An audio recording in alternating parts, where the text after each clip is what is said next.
Mayor of the Inner West, I'll begin by acknowledging the traditional owners of the land and paying my respects to their elders, both past and present. We have apologies recorded tonight for Councillor Iskander, who I note his mother has passed away, but I'll defer a condolence motion in relation to that until he's in attendance. Councillor York, Councillor Rescind, I believe that's everyone who's absent from the chamber. So I'll move that they be accepted. Is there a seconder for that? Seconded by Councillor Hesse. All those in favour?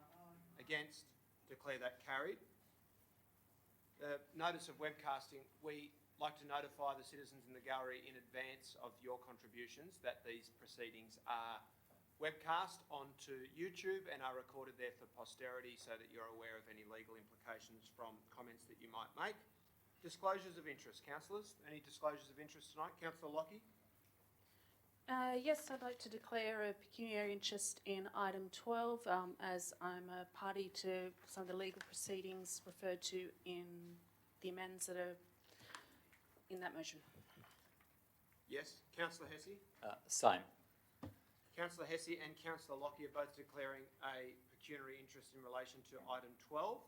Any further declarations? If not, will someone move that they be accepted? Moved by Councillor Porteous, seconded by Councillor Drury. All those in favour? Against? Declare that carried. Can I ask everyone to please stand for a moment of quiet contemplation?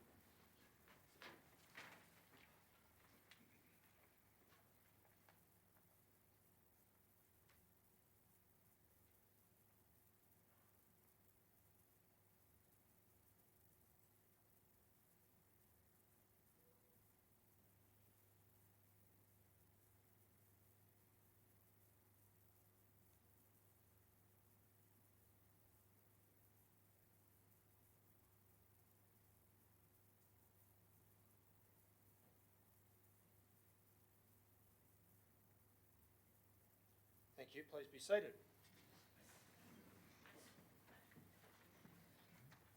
So, Ian, on this agenda,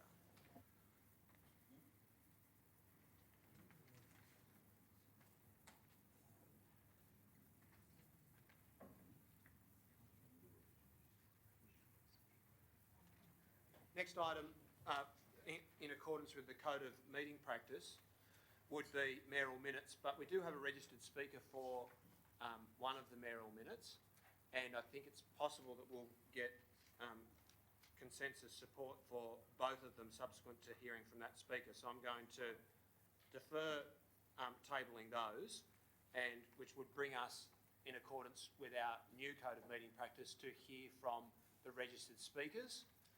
So we'll go to that. We have a number of registered speakers tonight. To items 2, 5, 14 and 16. Item 2 is integrating car share with light rail, mayoral minute. Item 5 is the local traffic committee meeting minutes. Item 14 is a notice of motion in relation to Foodbank in the Inner West. And item 16 is a notice of motion in relation to traffic management around St Peter's Public School. So our first registered speaker tonight is to item 2. That's Mr. Rob Mansfield of Leichhardt. Rob, if you want to come forward. Excuse me before Mr. Mansfield speaks. Yes. There is also a speaker for item 6, Mr. Lyndon Thorley. Yep. He did apply, but for some reason the application didn't go through, and I believe he has spoken to you and Mr. Naylor about it. He has. So if he could be granted some... And there being no disagreement, I'm happy to include him after item 6. No, there's no objection to that. Remember that, Mr. Mayor. Thank you. Thank you. Mr. Mansfield, now just before you speak, for the benefit of all of our registered speakers, you're entitled under the Code of Meeting Practice to speak for 3 minutes. We're not in the practice of extending time beyond that. You will hear a bell, which Catherine will just... No bell? Oh, wow. What does the buzzer sound like? I hope it's loud. Is there a 2.5 minute? There is a 30 seconds. It's a buzzer. It's the same buzzer? No. Can I hear the buzzer? High pitch, we'd have to wait 30 seconds. Wow. Just Okay. say ding. A coup d'etat has occurred here. There was a quite sweet chiming bell that you would have heard after 2.5 minutes. There's Just now, I'm leave. told, a high-pitched squeal. That's not to indicate that you have to stop speaking. It means you've got 30 seconds to go and you should wrap up your remarks. Over to you, Mr Mansfield. Thanks, Mr Mayor and councillors, for inviting me here tonight. I wish to address only Leichhardt North Light Rail Station only, and there are, beside the car share proposal, there is also another one by residents related to easier access onto the light rail station from Darley Road. The proposal for the car share is good, and I think the two proposals can be integrated. There's 2 parking spots required, I notice, in Darley Road, and for those that may not know, Dan Murphy's 100% leasehold lease is for sale to the year 2038 currently, and Nick Willis CBE agency is undertaking that, and I've given you a letter that I've given to Nick which explains in detail what our proposal is. There is just to quickly, there is a crossing, what we call the crossing to nowhere, on Darley Road, which if you come from Francis Street and go across Darley Road, you walk straight into the brick wall of Dan Murphy's. This requires, therefore, that you've either got to turn left and walk 2 blocks down and go under the railway bridge and then go 2 blocks back up onto platform 1 of the light rail, or you can walk to the right and go on a flat surface for a little while to the entrance of the car park of Dan Murphy's, and then you have to go up a steep hill to James Street. The steep hill is indicated by the fact that the lift going down is 3 stories high. So therefore it is not conducive to seniors, disabled, and basically the public in general coming from that side. So based on that, the solution appears to be fairly simple, but difficult to implement. The proposal is to remove a panel in the fence to the light rail between Dan Murphy's and the light rail system. The fence is on light rail property. The access is obviously through Dan Murphy's. There's some 16 screws to be removed. Therein lies a problem though. Light rail, or the Rail Transport New South Wales, will not remove a panel given that the... That's your 2.5 minutes, please proceed. Okay, given that there is a leasehold access, and we're also trying to find out who is the leaseholder. So CBRE know that information. They have contacted us back today to say that they have put the letter that I've given you to the owner, and we are now waiting further advice. Thank you.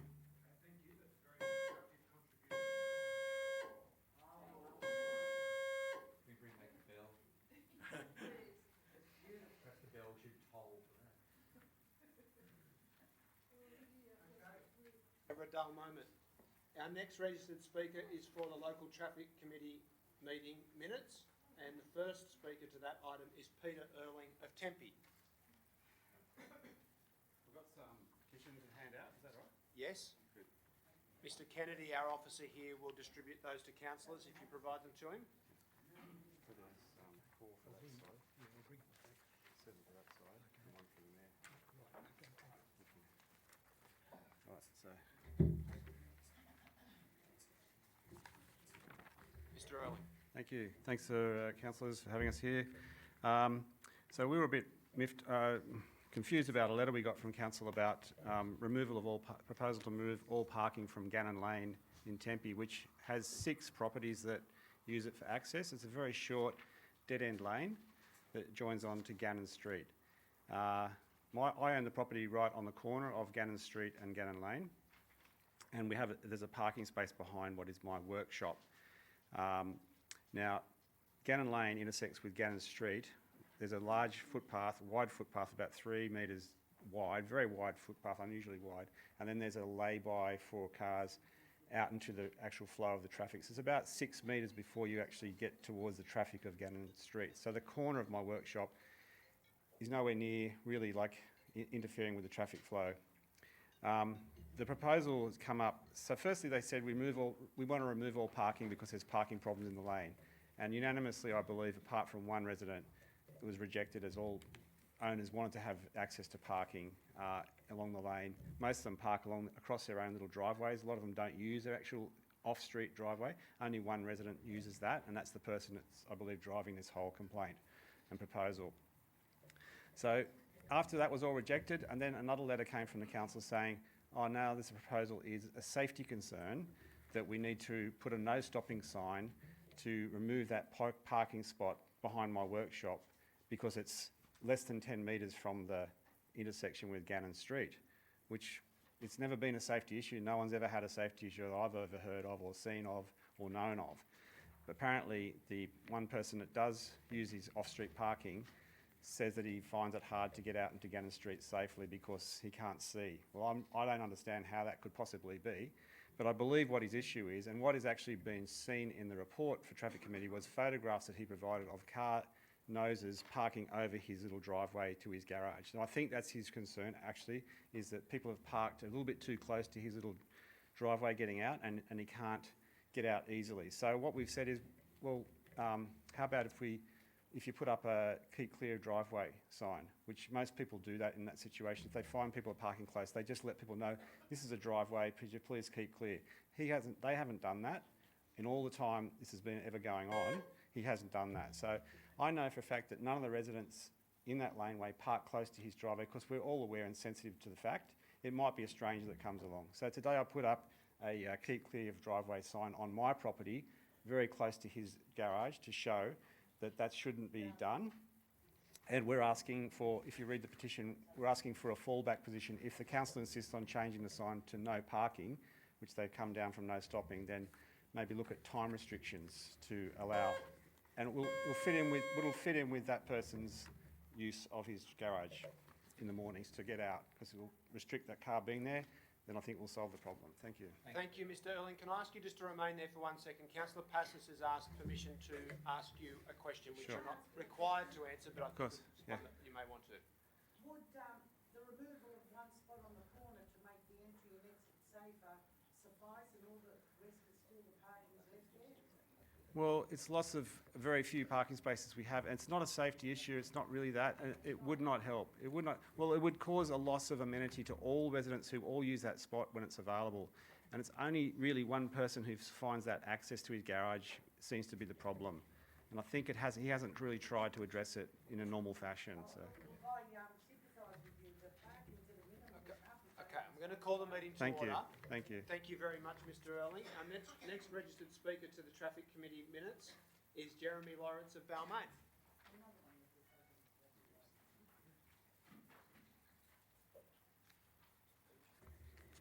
Mr Mayor, councillors, thanks for the opportunity to speak to this.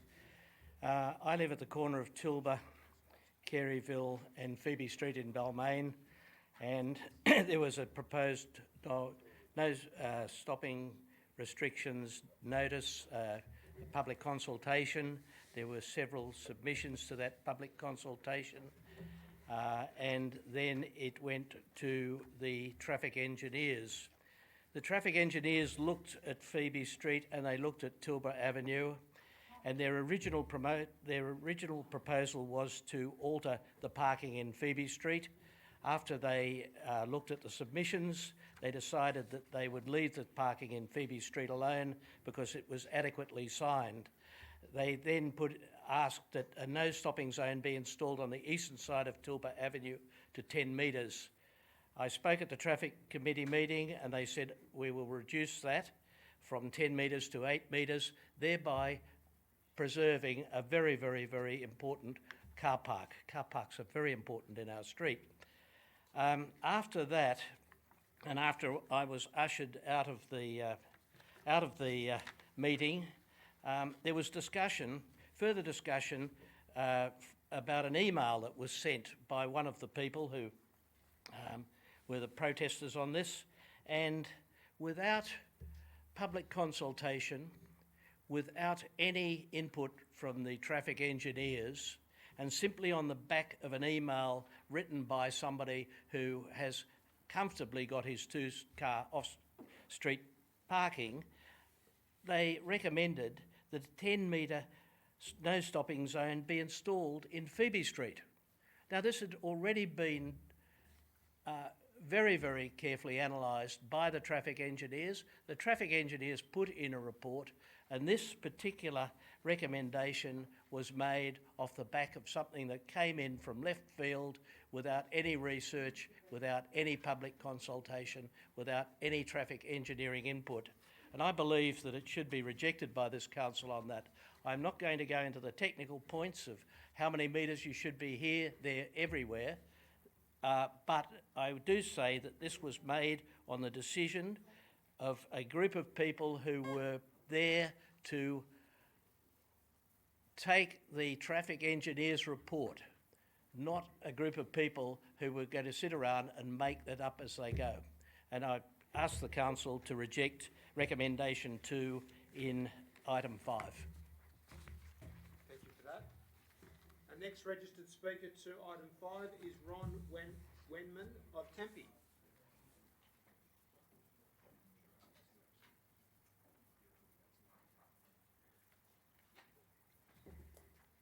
Mr Mayor, councillors, I think I'm actually speaking on item 2, which is the Gannon Street Tempe. The traffic committee minutes is item 5, and there's various items sorry. within that. So if you're speaking to the traffic committee minutes, Yes. then that's item Right. 5. Thank you. Apologies. No worries. I just wanted to add a bit to what Mr Erling had said earlier. I am a property owner of 769 Princes Highway, and I run my business from there. Just want to express that parking is really an issue in this area for anyone trying to run a business in that spot. There is absolutely no parking, obviously, on Princes Highway. When I bought the property almost 20 years ago, Gannon Street was one way, and it was subsequently changed to a two-way street. When that happened, we immediately lost 3 parking spaces in Gannon Street, right on the corner of Gannon Lane. 2 to one side and 1 on the other for a little nature strip. After that, the Tempe bus depot was greatly enlarged, and at that time we were told that all the staff would actually be parking off-street. Now, it's not the case, so most of the parking spaces in Gannon Street have also disappeared during daytime hours, which means parking is basically evaporated. This Gannon Lane is a very small lane. It's only a dead-end lane which services about 6 properties. There are 2 garages right at the very end, and people just tend to look after their own properties, park over their own driveways. No one intentionally parks over anyone's driveway. We can't control, obviously, someone who comes in from outside to run over and buy a hamburger or something. But generally speaking, I think we all respect each other's spaces. Speaking as a business owner, there's virtually nowhere for me to park to load and unload. And selfishly, I'm carrying fairly long items or quite heavy items at times, and it is a struggle if I've got to park halfway down Gannon Street. The loss of 1 parking space might not sound that great, but for us, it is the one spot in Gannon Lane and anywhere near Gannon Lane that we can at all, access. The issue of danger and sightlines, again, I've been working from there for about 20 years, nearly 20 years, and I think it's got good sightlines. I can reverse out of the street quite well, and in that 20 years, I have never heard or seen an accident or even a near miss. So I'd like Council to please consider. Thank you very much. Thank you very much for that contribution. Our next registered speaker is for item 6, and it's Lyndon Thorley.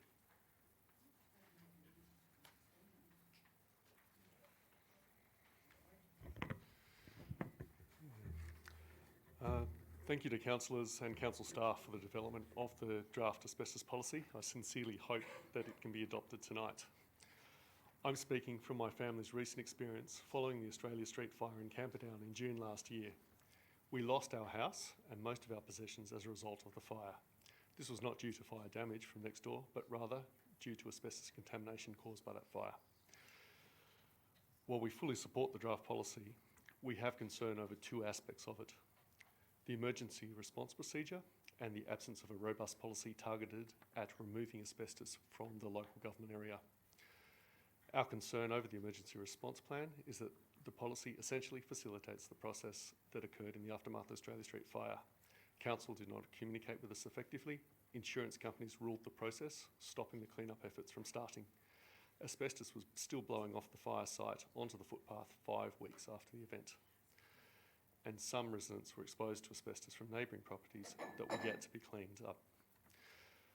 We have been advised that a proper emergency response plan is being developed separate to the policy. We hope that the following will be included in this. The clean-up needs to be handled as a single clean-up by professionals, not as a separate clean-ups by property boundary. This needs to be overseen by an independent hygienist who is not engaged by insurers to ensure a consistent, high standard. Insurance companies need to be managed and not allowed to dictate terms on the clean-up as they did at Australia Street. It took us 10 months to achieve a full asbestos clearance on our 7-day emergency order. The fire site still does not have a full clearance almost 11 months on. Council needs to have a clear communication protocol and manage the process actively from day one. Affected parties need to be provided with a single point of contact who is across the whole clean-up, understands the process and can adequately manage people's concerns and communicate clearly about the process of clean-up, as well as changes to the process as it evolves. With respect to incentivising removal of asbestos, we have been advised that this is beyond Council's remit. I am not happy with this response. The Australia Street fire cost Council a little under $1 million in clean-up costs. I think that a number of things could be done at a local government level to limit the chances that these costs are incurred in the future. These include all commercial building approvals could be required to provide an asbestos audit at council construction certificate stage to confirm the extent of asbestos in a building and plan of management for any asbestos found. This happens for houses in Leichhardt. Why shouldn't it happen to commercial properties across the LGA? Buildings with large areas of asbestos cost ratepayers significantly when a fire or storm damage happens. This is because insurance policies on these buildings specifically exclude debris removal from other properties and the public domain. If you could wrap up, sir. And the public domain. Adjoining properties are only covered if they have accidental damage policies. Given the cost impact and relatively high risk, why shouldn't these buildings pay higher rates to help cover the cost of this? Finally, if incentivising removal of asbestos from the LGA really is beyond the remit of Council, I would ask that Council resolve to lobby state and federal agencies to effect immediate change on this on a broader scale. Thank you very much for that. Our next speaker is for item 14, and that is Dulce Munoz of Annandale.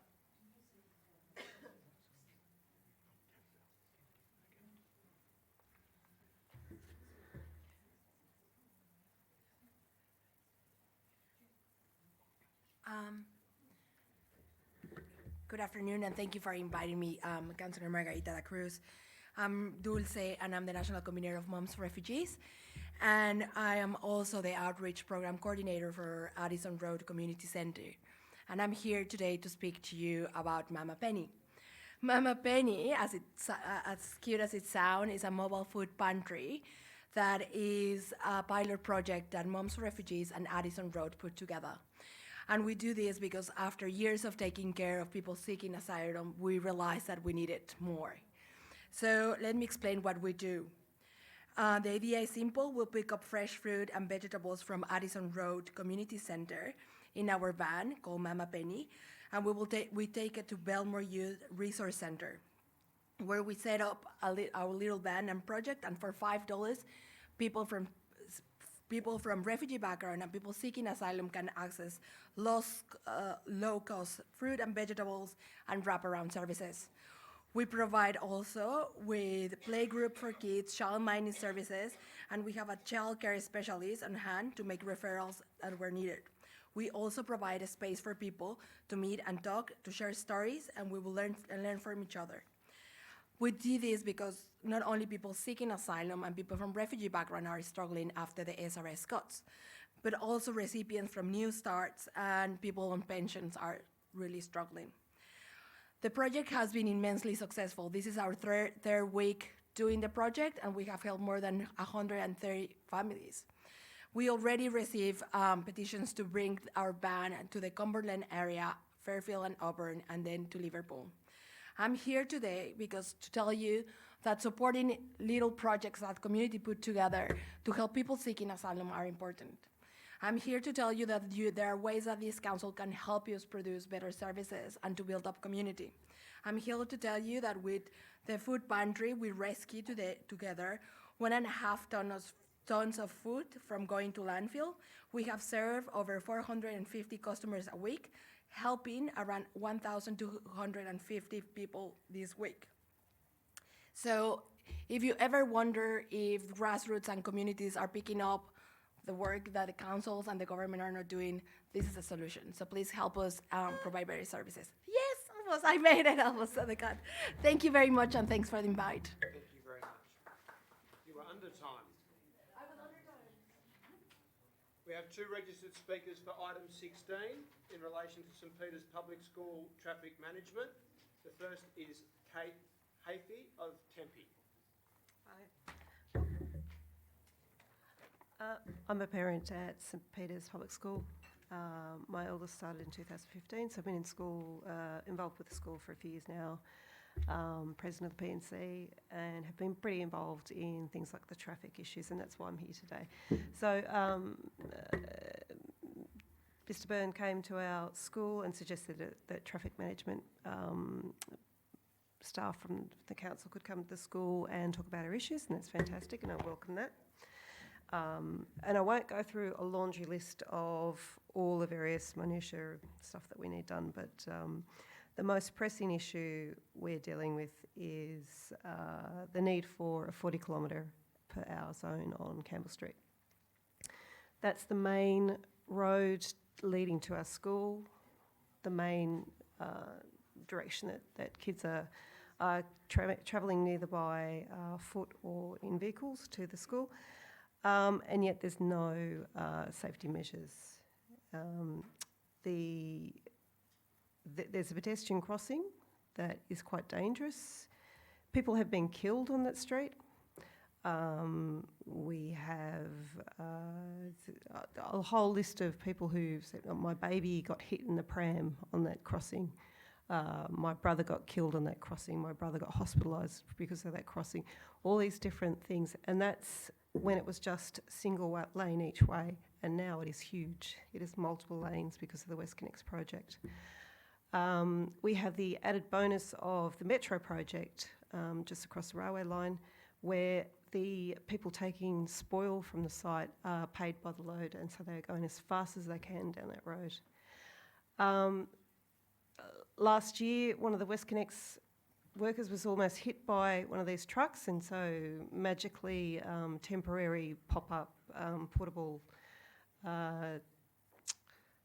flashing lights were installed to protect them, not to protect the students, but to protect them, which the irony was breathtaking. So we need something done about this. The road is getting riskier, it is getting busier. We really need your support with the RMS to have this dealt with. Their objection is that we don't have a gate opening directly onto that road, so we don't qualify for their conditions to provide a school zone. But it's a furphy because we have a long list of schools in a similar position who have been given that crossing. So we're really asking for your support to push with the RMS to achieve that crossing and get some safety.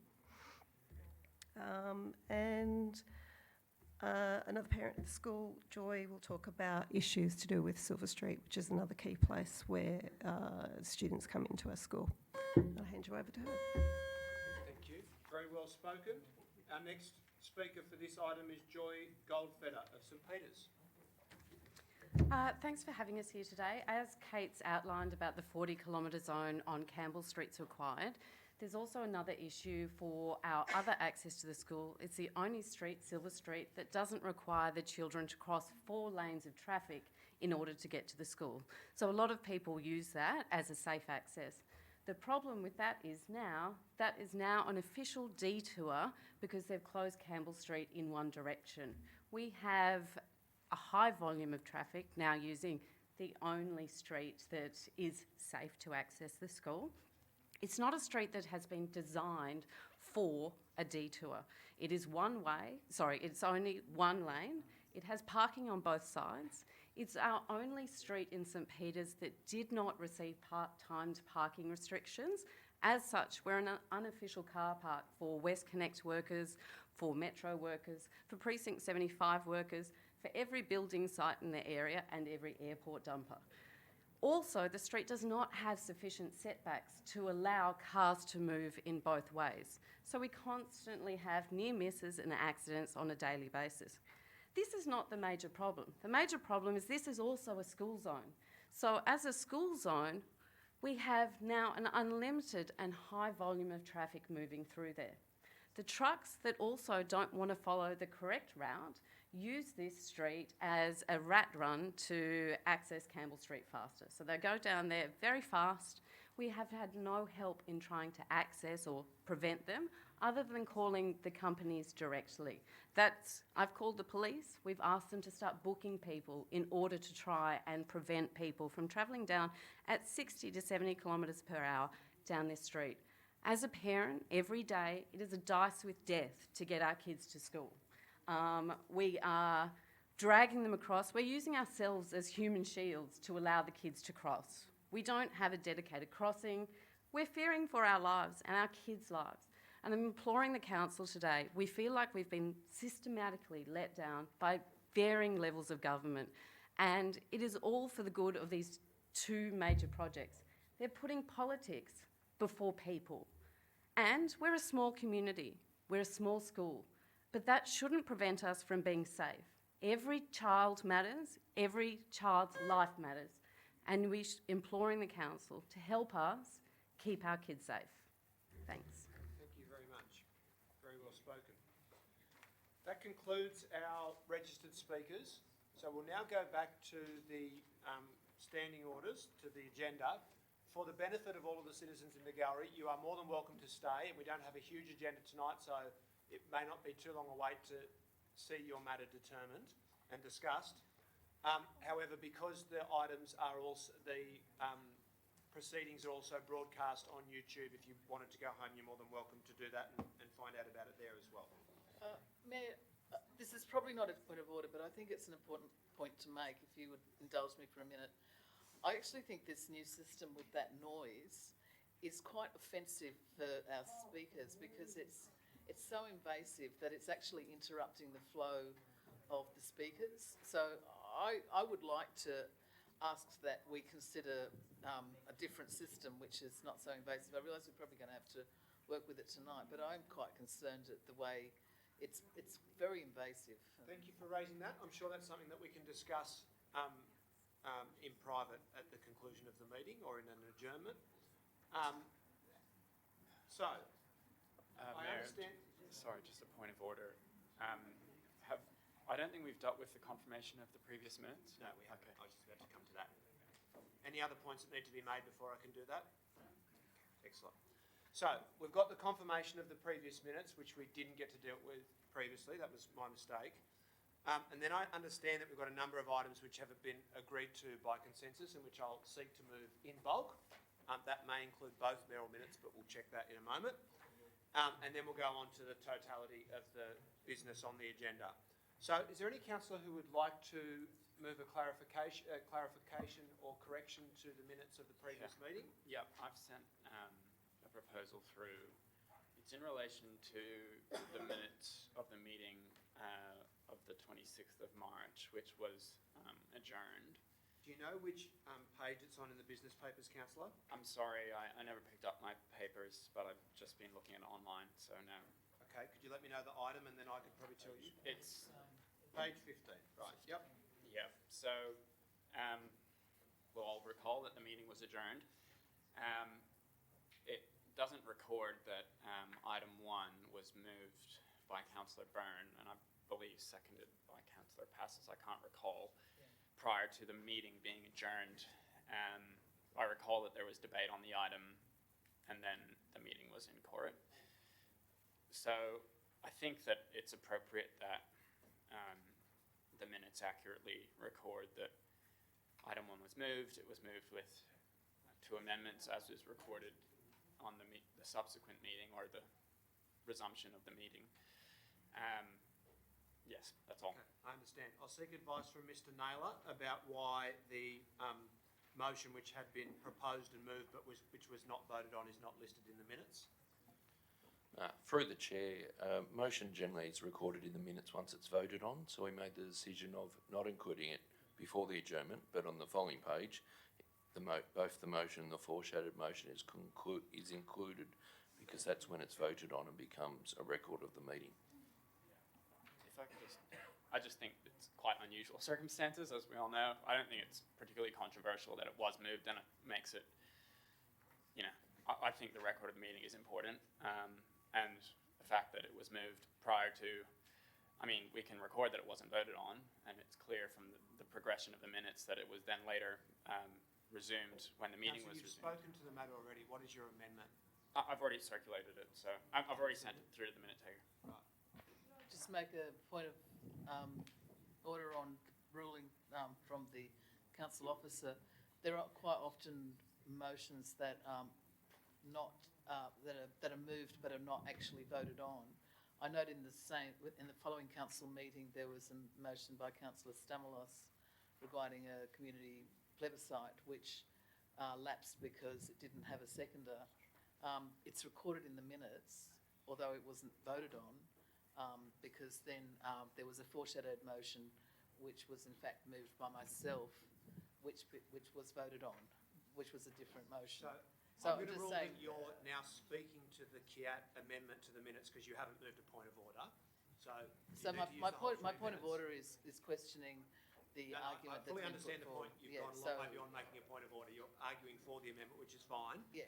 I've got to say this really is semantics. Literally over the page, the full motion is listed with the mover and seconder.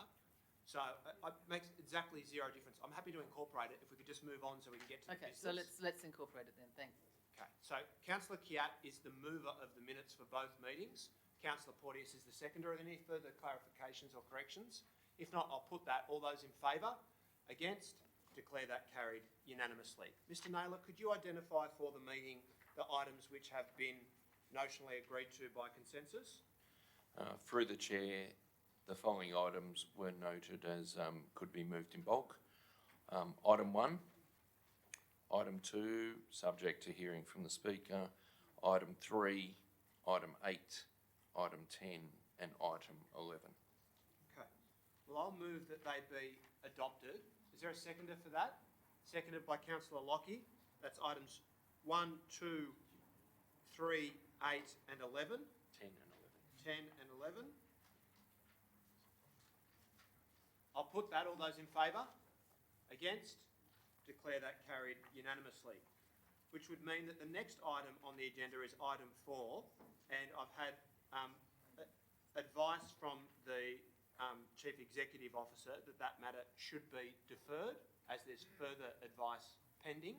So I'll move that way. Is there a seconder for that? I'll second it. Seconded by Councillor Passos. All those in favour? Against? Declare that carried, which brings us to item 5, Local Traffic Committee meeting of April 1. Councillors. Councillor Hesse. Sorry, Chair. I'm prepared to move the item with an amendment, which, sorry, I've just got to get to the page, that item LTC 0419, the item relating to Gannon Lane in Tempe, which we've heard from Mr Erling and Mr Wenman,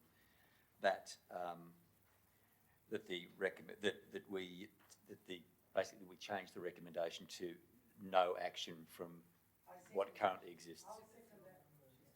Okay, so Councillor Hesse is the mover of the minutes. Item 6. With So with it's that item 6 amendment? within, no, it's item 6 within item 5. Yeah, understood. And I do the same with item 2. Sorry, hold on a second. Councillor Hesse is the mover of the minutes with the amendment that he's outlined, which I'll ask him to clarify for the minute taker. Councillor Passos is the seconder and has a further amendment, is that right? Yep, item 2, no action, no further action. Resolution satisfied. Which item is that, Councillor? Item 2, Elliott Street and Terry Street, Balmain.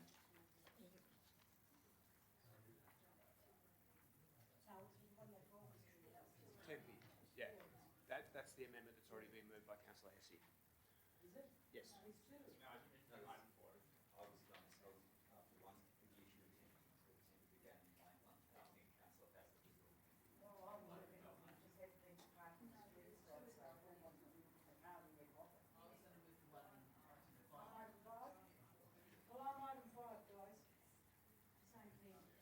Okay, we've got Councillor Passos and Councillor Hesse have moved the adoption of the minutes with an amendment that they have agreed upon. Further amendments, councillors? Could I just It's on the clarify? screen, provided by Councillor Hesse. Councillor Passos, yes? Councillor Porteous, yes? So the item, which I believe is item 5, which is the Tilbury Avenue and Phoebe Street, Balmain, which I believe is TC LTC 0419. Yes. The part 1 of that should remain, Yes. which is the 8 metre, and part 2 of that should be removed. So can we just clarify that in the minutes, that that's what is being requested by the residents? Well, that's an amendment which I support. Yeah. So that would be an amendment moved by Councillor Porteous. Councillor Hesse, are you willing to accept that amendment from Councillor Porteous? Not accept the amendment from That So is- we need to remove. I'll call the meeting to order. It's not actually my responsibility for people to work out what they're moving and what they're not. So I've got a primary motion from Councillor Hesse, which has been seconded by Councillor Passos with an incorporated amendment. Councillor Porteous has moved a further amendment for deletion of the second part of the recommendation in relation to Phoebe Street, and I've supported that as an amendment. Councillor Hesse has indicated his willingness to incorporate that, so that's incorporated into the primary motion. Are there any further amendments, councillors? Councillor Stamoulis. Mr Mayor, I noted this discussion tonight. I think each of the speakers talked about the potential removal of parking, and that concerned me that came up in each item because each speaker suggested that wasn't an issue of risk, there wasn't an issue of any safety concerns. So I'd like to ask through the chair what that discussion is that occurs within our traffic committee that would consider the amenity of parking in those situations where there is no risk or no potential safety loss. How do we balance that criteria? Because we've had 3 examples tonight where parking amenity could have been lost if these residents hadn't have come in and spoken to those 3 items. And now councillors are moving in favour of each of those residents. So how is that balanced? Or I'd just like to ask that question. Thank you. I'll put that question to the group manager. With respect to Gannon Lane, the main driver of that proposal was access to a garage. Safety issues have been mentioned, but the main driver of that proposal was to stop access to the garage from being obstructed. Hence the reason, ultimately, for no parking zone from the corner of the laneway across that particular driveway. With respect to the Tilbury Street proposal, look, officers do a site assessment. They look at the risks based on site restrictions, obstructions to vehicles moving at the intersection, manoeuvring at the intersection, obstruction to pedestrians, and maybe crossing the road, and safety issues associated with that. And hence the recommendations that were made by council officers. The opinion was that there was sufficient risk there to warrant some no stopping zones to be implemented. Okay, thank you for that. Does that address your question, councillor? Councillors, any further amendments? There being no further amendments, I'll go to Councillor Hesse for a right of reply. No right of reply. I'll put the motion. All those in favour? Against? Declare that carried unanimously. Next item. Item 6. Yes. Inner West Council Asbestos Policy. Yes, thank you. I'm moving that with an amendment, which I've given the officers, and that amendment is to add in a new paragraph that council hold a debriefing and consultation about council's response to the fire at 101 Australia Street, Camperdown in August 2018 for councillors, affected residents and relevant stakeholders, with learnings to be incorporated into the Inner West Council Asbestos Management Policy. And the reason for that is because while there have been a number of meetings during this crisis, we have not had any meetings since that crisis, and there have been a number of other fires in the area. We've heard from Mr. Lyndon Thorley tonight about how the fire has affected him and his family. They have been they have lost their home and everything in it due to the asbestos damage. Now, the legislation says that council is a statutory authority for the purpose of managing asbestos.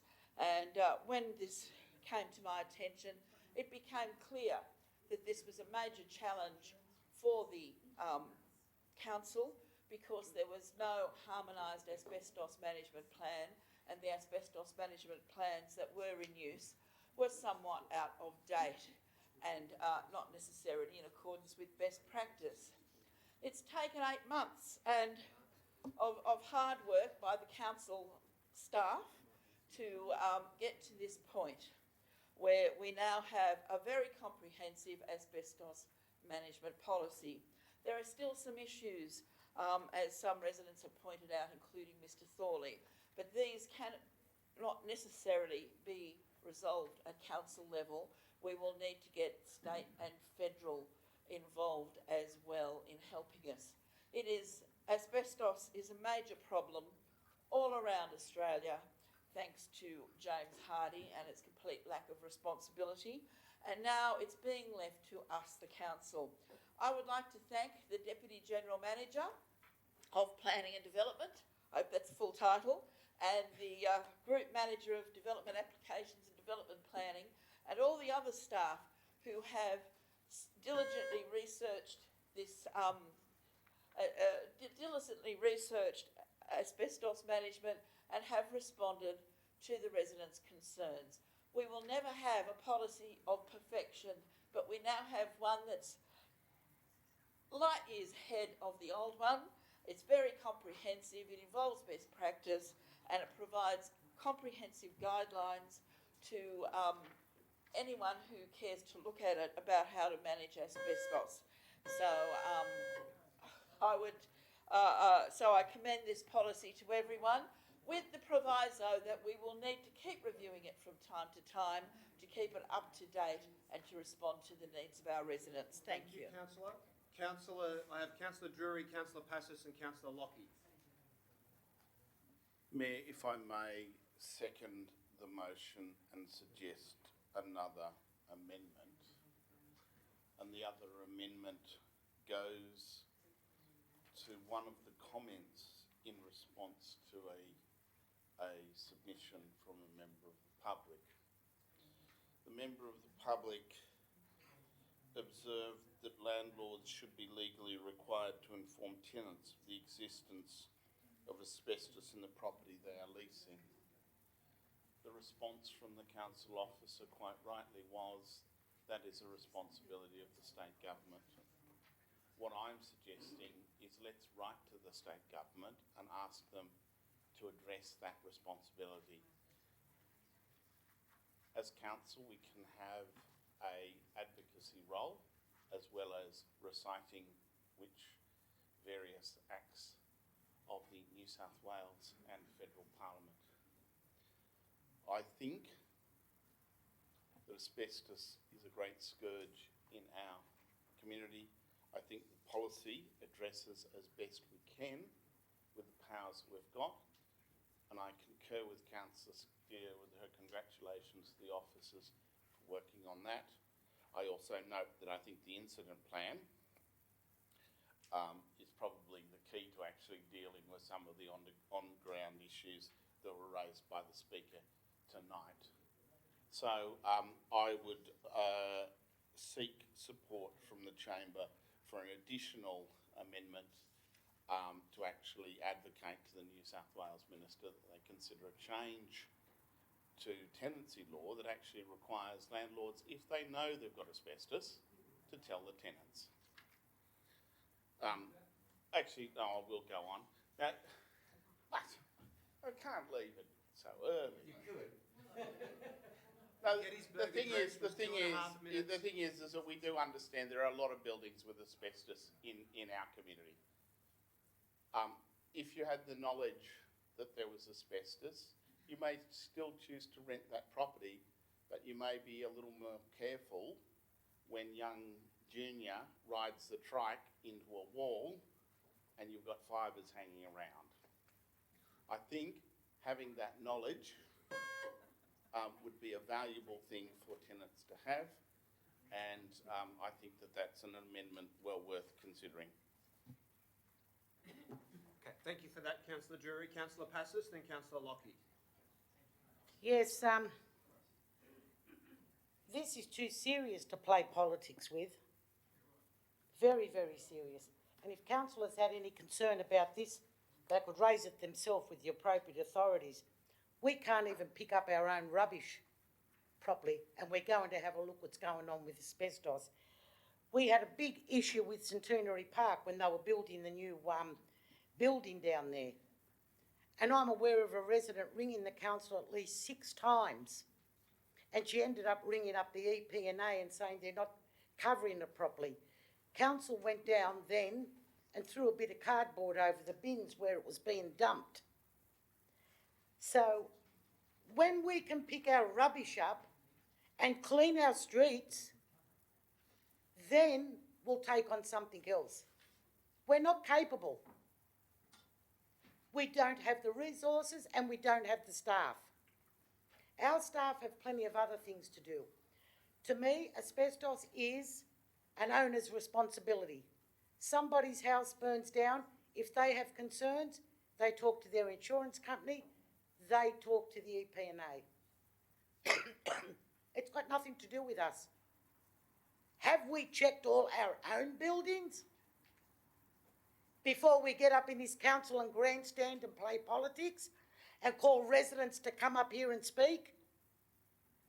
No, but it looks good on paper and you might get 4 lines in the local rag. This is what's wrong with this council. The councillors do not know what their role is. All they want to do is come up here and grandstand and waste time. Let's have a look at our buildings, how they are. Are they safe? Do we have asbestos in them? Before we start going after anybody else or telling the state or federal government to come in on it. I'll be voting against this because this is going nowhere. Maybe one headline, maybe you can go home and put it on your Facebook or whatever it is. Look what I've done. But it means nothing.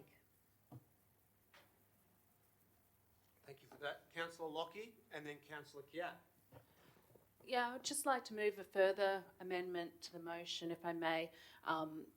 Probably picking up where Councillor Drury has started and on something Mr Thorley raised as well in regards to asking council to incentivise the safe removal of asbestos from people's private properties. I've been discussing this with our council officers, and that would be 1, a mammoth undertaking, and 2, something we don't actually have the authority to do largely. The responsibility for that sits under various state and federal agencies, and it's quite entangled. So my amendment simply seeks for us to write to those relevant ministers and agencies to seek support for the removal of asbestos in residential and commercial buildings and look for ways to work with council on that. Thank you for that. So there's a primary motion, there's 2 subsequent amendments, one from Councillor Drury, a second from Councillor Lockie. Is there a seconder for the Drury amendment? Seconded by Councillor Stamoulis. Is there a seconder for the Lockie amendment? I'm quite happy to incorporate both those amendments. Okay, no problem, they're both incorporated then. They become points 4 and 5 of the primary motion. Councillor Kiat. Sorry to say, I also have an amendment which hopefully can be incorporated. I'm sorry to bring it so late, but a solicitor who I used to work with, who lives in my street, had a read of this policy quite recently, and he's a solicitor who works for plaintiffs who have contracted dust diseases. So he deals with this on a daily basis with people who are dying of mesothelioma. And I guess being a plaintiff lawyer, you're in quite a unique position. I guess you're always advocating for your client and trying to find out how exactly they contracted the disease. And part of that work is realizing that it can be very low levels of exposure. You know, sometimes people are left scratching their heads and wondering how and when did I have exposure to asbestos? You know, I never worked in this industry. You know, they may have had a small renovation to their property when they were a kid, and then 30 years down the track are facing a death sentence. So it's really tragic work, but it's an important area, and in fact, we think that that it's a growing area, that there will be another generation of asbestos-related diseases relating to home renovations and things like that. So, look, the amendment that I've proposed is inspired by the comments from my ex-colleague who didn't read this during the exhibition period, but I think it would be really useful if any, plaintiff-oriented dust disease solicitor was able to look at this and provide their comments. I think they've got a unique perspective, and I think that would contribute to a future review of the policy. I don't think it's something that we need to look at before we approve it now, but I think it would, next time this policy is before us, if we could have those comments, that would be useful. Thank you for that. So is that also incorporated into the primary motion, Councillor Steer? Yes. Councillor Stamoulis. Thank you, Mr Mayor, fellow councillors. Councillor Porteous, Councillor Byrne and I would recall the demolition of the large shed at White Bay in 2009-2010, one of the largest asbestos buildings on the foreshore of Sydney at the time. The workers came in, suited up in the most protective layers possible to humankind, while demolishing that building in front of hundreds and hundreds of residential homes. Some people were standing the other side of the fence watching this being done as dust clouds emerged from the building. One of our biggest risks is in fact that along the foreshores of Sydney Harbour, I'm talking about Glebe Island, White Bay, Rozelle Bay, and even further into the yards, there are probably some of your largest reserves of asbestos sitting there on the foreshores, and I'm wondering how this policy is able to assist and represent our residents well in the face of that, because as Bay in 2009-10, we had little opportunity to respond on behalf of our residents there, and there's plenty more asbestos there. And I think Councillor Passos made a very important comment there that a lot of council buildings and council sites would be loaded up with asbestos. Further away from my ward, I'd be expecting that the airport may be another site with potential buildings and quantities of asbestos, but I won't say too much about that. I know more about my own area. So I'd like to pose the question there to the relevant officer as to how does this policy then assist us in representing our residents and getting the appropriate responses of protection for our residents on Commonwealth and state sites, which I believe are potentially dangerous and hazardous in the future for our residents. Thank you. I'll put that question to the council officers. Through the chair, the policy details our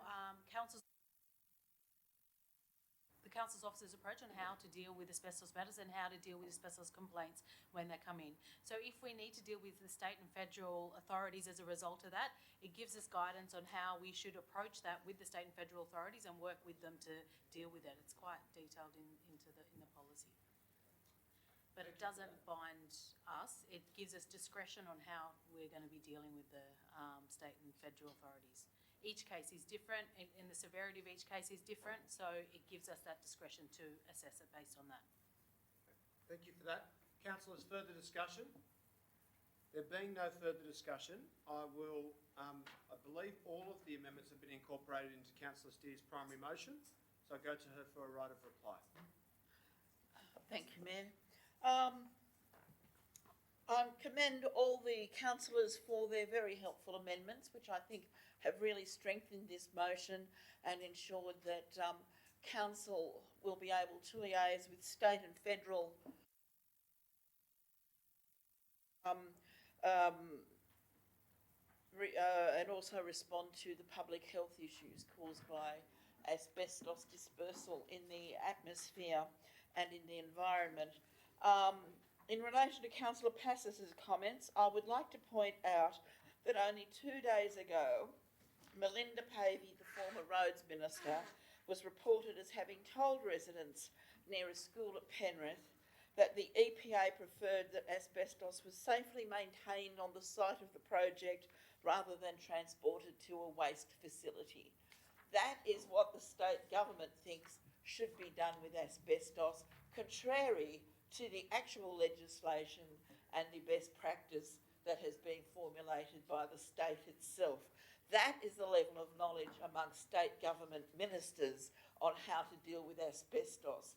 I am very happy that Inner West Council has shown far more intelligence and far more responsiveness than the state government in relation to the proper management of asbestos, including its clean-up and its disposal. And I'm confident that we will not be maintaining asbestos on properties except where it has already been incorporated into buildings where the guidelines say that it's actually reasonable to leave it there because the less disturbed it is, the better. I would ask all of you here to vote for it because council is responsible under the legislation for asbestos management and disposal, just as the state and federal governments are as well. But we are equally as responsible as them under the legislation when you read the guidelines. It is our responsibility. We owe it to the residents and it's core work for Inner West Council. Thank you. Thank you for that. I'll put the motion. All those in favour? Against?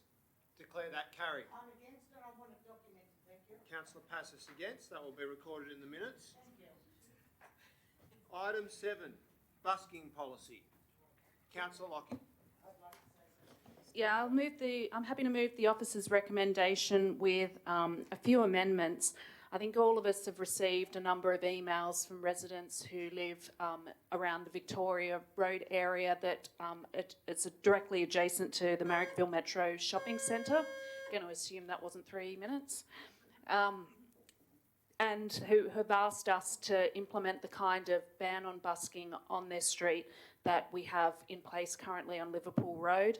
I've been discussing this with council officers today, and the ban on Liverpool Road in Ashfield has actually been put in place not for amenity reasons but for safety reasons, because it would be quite dangerous if a crowd built up on some of those narrower parts of the street and spilled out onto the road. So it's quite a different reason compared to what the Metro neighbours are asking us to do.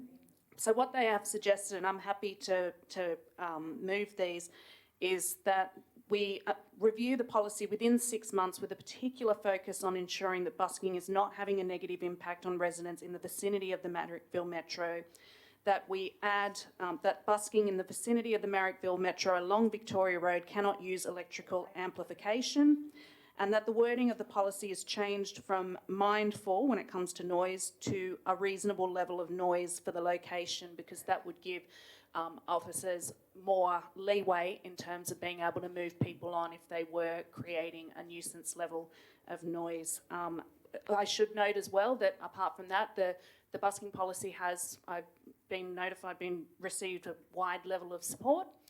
So I'm happy to move that we adopt it tonight. Thank you for that. Councillor Lockie? Sorry, Councillor Passos, that's what I meant, sorry. Yes, well, I'm voting against this, and I think it shouldn't have taken up the staff's time. First of all, I want to know, you can laugh, who's going to police the 2-hour limit? And why do people in Ashfield not have it because of danger, but other areas have it? This is not a fair policy. And do you know, does it say anything here about asking for money? Or is it just to entertain people? And who's going to go down and police when one guy wants to punch the lights out from another guy that's got his position? Who is going to police that? Now, there are some terrific young kids that I have seen doing this type of thing, raising money for hospitals or their school or whatever. And I think it's fantastic. And they should be allowed in the Civic Centre forecourt where it says they're not here. But those kids, we should advertise the fact, these one-off times, they can come to council and seek permission for it. We know that they're going out there, they're going to play their violins, their flutes, whatever, and they're doing it for a good cause. But this can't be open slather. This can't be 2 hours and then we'll move them off. It can never be policed. This policy is looking for trouble, and it is discriminatory. So I don't think I'll be voting against this too. All these things sound nice, but who follows up? I think it should be up to council, that these young kids and these people that want to raise money for whatever reason, they contact council. We have some application forms for them, online or at the counter, and that's the way we go about it. Because I was in the city today, and this, how appropriate this is, when there were 2 people having a fight over the cushion on the corner where they were sitting down with their coffee cup, hitting a tin can. That was the music. But they were hitting the tin can, and they were arguing about the position. So we can't even police what we're supposed to police, and we're going to tell people, oh, you've done 2 hours, move on, please. Councillor McKenna and then Councillor Hesse. Sorry, I'll go to Councillor Hesse first as the seconder, because I had Councillor Passos before Councillor Hesse decided to second the motion. So here's... you'll defer? Very wise. Councillor McKenna. Thank you. Look, I just wanted to make a couple of comments in relation to this. Look, busking really adds to the vibrancy of the areas in which we live. But of course you can't have buskers on Liverpool Road. It's a major road and it's a very narrow footpath. We just can't do it. But know some very well. They are incredibly organised, and especially when you go down to Darling Harbour and you see the way the buskers down there organise amongst themselves. They don't need anyone to come along and tell them their 2 hours is up, because they just work together, and they work together beautifully. We're not talking about Ashfield, I'm talking about the wider Inner West Council area, where it is possible for... Councillor McKenna has the floor. That's really all I wanted to say. The way they do work together is amazing, and yes, they are allowed to. They are allowed to put their hats out, and people do like to contribute, because they do provide such a good level of entertainment. And then I have to say, down Darling Harbour Way, the kids just love them. Thank you for that, Councillor Hesse. Thanks, Chair. I'm pleased to second Councillor Lockie's motion and the very sensible amendments, and thank Council staff both for the report and the advice as well. I'd like to recognise the interests of residents around the metro.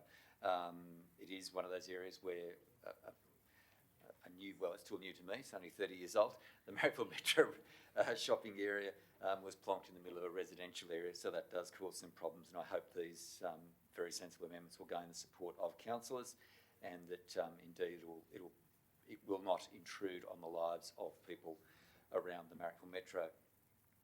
I'd also like to particularly thank council staff for the report. I think this is a great example of where government is actually not interfering in lives. We're not causing trouble, and we're not looking for trouble. We're making it easy for people to get on with their lives in a classic sort of liberal way, really, if you think about it philosophically. This is, rather than the heavy hand of the state, it's the light touch of government, letting people get on with their lives as they should. And I think it's for this reason that all councillors should support this motion. Thank you. Thank you very much. There being no further discussion, I'll go to Councillor Lockie for her right of reply. I'll put the motion. All those in favour? Against? Declare that carried, with Councillor Passos against. Next item.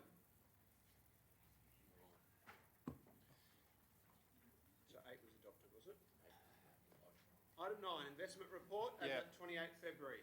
I requested that this one be held back so that we could recognise that we've actually achieved 0% fossil fuel investment as of February 2019, which is a huge achievement. Now, I understand that Councillor Macri was on Marrickville Council when Marrickville first set this goal, and that I believe that you voted in favour of it. I saw that ex-councillor Max Phillips said that, in fact, it was a across-the-board position, that it was accepted by the whole council. And I don't know how many years ago that was. I'd love to know the history of it. I think 6 years ago. Fantastic achievement. I'd really like to congratulate the finance team. That's incredible. I think this was ahead of schedule. I believe we received advice that it would be in 2020 or later. So very impressive. I'd like to recognise this achievement and also seek to try and spread the good word, proselytise. I think that we have a lot to teach other councils who may not have taken this step, or maybe taking faltering steps in this direction, but could do with the benefit of our knowledge and experience. So I think we should write to all of the councils in the Sydney region.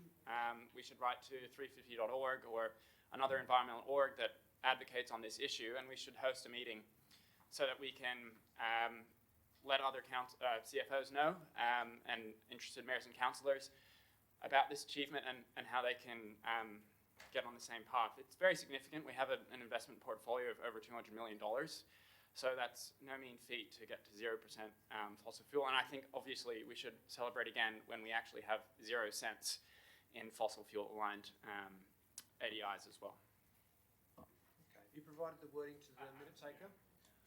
I'll just speak in support of the motion, but I'm going to have to just take some issue with attributing former councillor, no longer Greens member Max Phillips with the attribute of having designed this policy, because when I was serving on the advisory committee, as were all of the councillors here except for the Greens, I might add Michelle McKenzie, also no longer a member of the Greens, served on the advisory committee.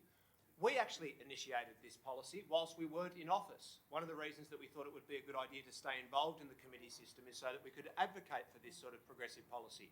When Frank Breen, former Labor councillor representing Balmain Ward, initiated the policy at Leichhardt Council to get us to 60% divestment from fossil fuels, there was a lot of detailed policy work that went in it. We resolved through the committee system of the unelected council to ask the administrator to expand that to all 3 of the former council areas for the new Inner West Council. And I agree, the acceleration since the elected council has been re-established has been terrific. To be blunt, part of that's come from political leadership. You can ask the Chief Financial Officer. I turn up every week at the executive meeting and ask where we're up to on divestment from fossil fuels. So I agree it's an issue that we can all work together on. I think we should probably steer clear of evangelising or proselytising, but certainly collaborating with other councils to share our knowledge is a good idea. And I'm going to seek one point of clarification before I conclude. We aren't at 100%, and I know we're not at 100% because I have been insistent with Mr. Zamoulis every week that we need to know when we get to 100%, and we're at 99 point something. Can I get clarification about how divested we are from fossil fuels? Through the Mayor, I think it's around 99.7%. Getting very close. Can I ask you a question? You can. When are you joining the Greens? I don't think they'd have me. Councillor Kiat is the mover of the motion, congratulating the officers and suggesting a workshop. I'm the seconder. Is there really a need for 3 Greens to speak to the one motion? Yes. I'll be very brief, Councillor Hesse. Facebook when they're not picking on me. Just in the interest of saying this indeed has many mothers, if you like. It does go back even to on Marrickville Council. I remember my friend and colleague Sam Byrne moving the beginnings of ethical investment, and I think with the support, in fairness, of Councillor Macri and Councillor Skander on council at the time. So this is something that's had widespread support across the precursor councils and across the board politically. I know it wasn't always easy. I think people had their doubts, but I think it's had a long gestation, and I think congratulations indeed, as my colleague Councillor Kiat says, to the finance team and to all the people who've politically supported this move. Whenever you got on board, that's great, because we've all got to get on board to change it. Thank you. Councillor Steer. Thank you, Mayor. In answer to Councillor Keart's question of where did it all begin, I have personal knowledge of this, and that was back in 2012 on Marrickville Council when this issue came up. It was indeed a Greens initiative by the Greens councillors. And my role was to come along as an activist at the time, as I was prone to do, as Councillor Macri would remember. And very fortunately for our motion, on the very day this motion was being passed, the Rothschild Trust announced that they were divesting investment in fossil fuels. This persuaded the entire council to agree to divest in fossil fuels, firstly by getting a report and then actually implementing that report. And I am thrilled to see how successful it has been and how the policy has continued at Inner West Council. And I congratulate all parties involved, because it certainly shows that being environmentally sustainable in one of the four pillars of the Greens is also economically sustainable and sound investment policy. Okay, come on, let's keep moving. I'll put that. All those in favour? Can I just add something as well? That's why they only get 9%.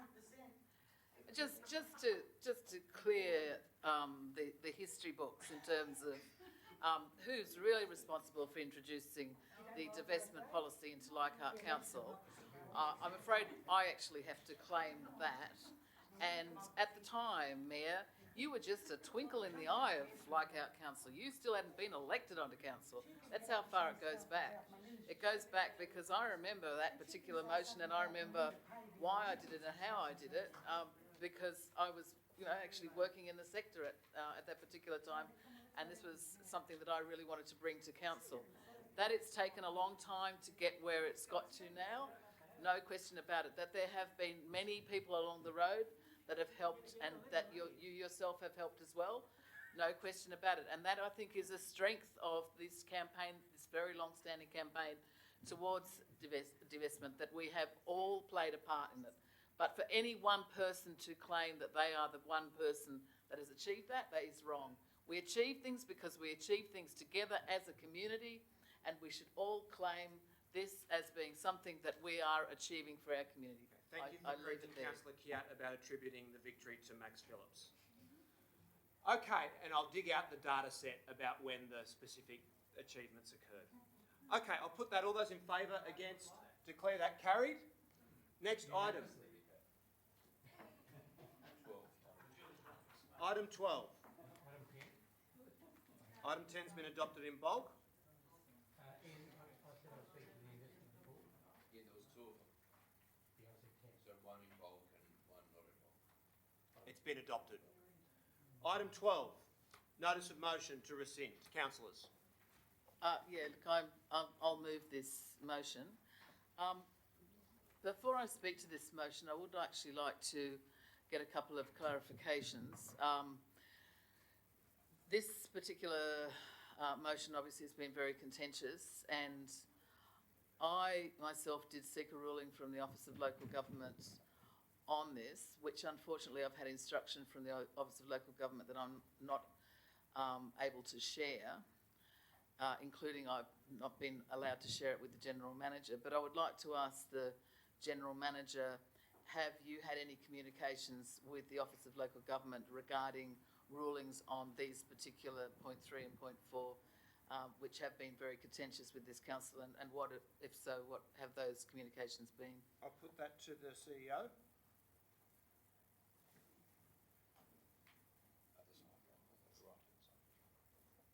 Thank you.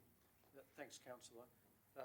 I've spoken with the Office of Local Government on now numerous occasions about the issues that were raised. The officers within the Office of Local Government have indicated that they are undertaking an investigation into all of the matters that were raised at the two meetings involved. That investigation is being undertaken by their investigations branch, and and that they would hope that we, the council, would get a report within a few weeks of that investigation. That will deal with the motion, the amendments moved by the Mayor, the subsequent decision by some councillors to leave the meeting and the meeting becoming quorate, and then the issues that occurred subsequently. So in good faith, I've spoken with that office. They've said there's nothing that I can do at the moment until they complete that investigation, but once we get that report, we'll bring that back to council. Thanks for that.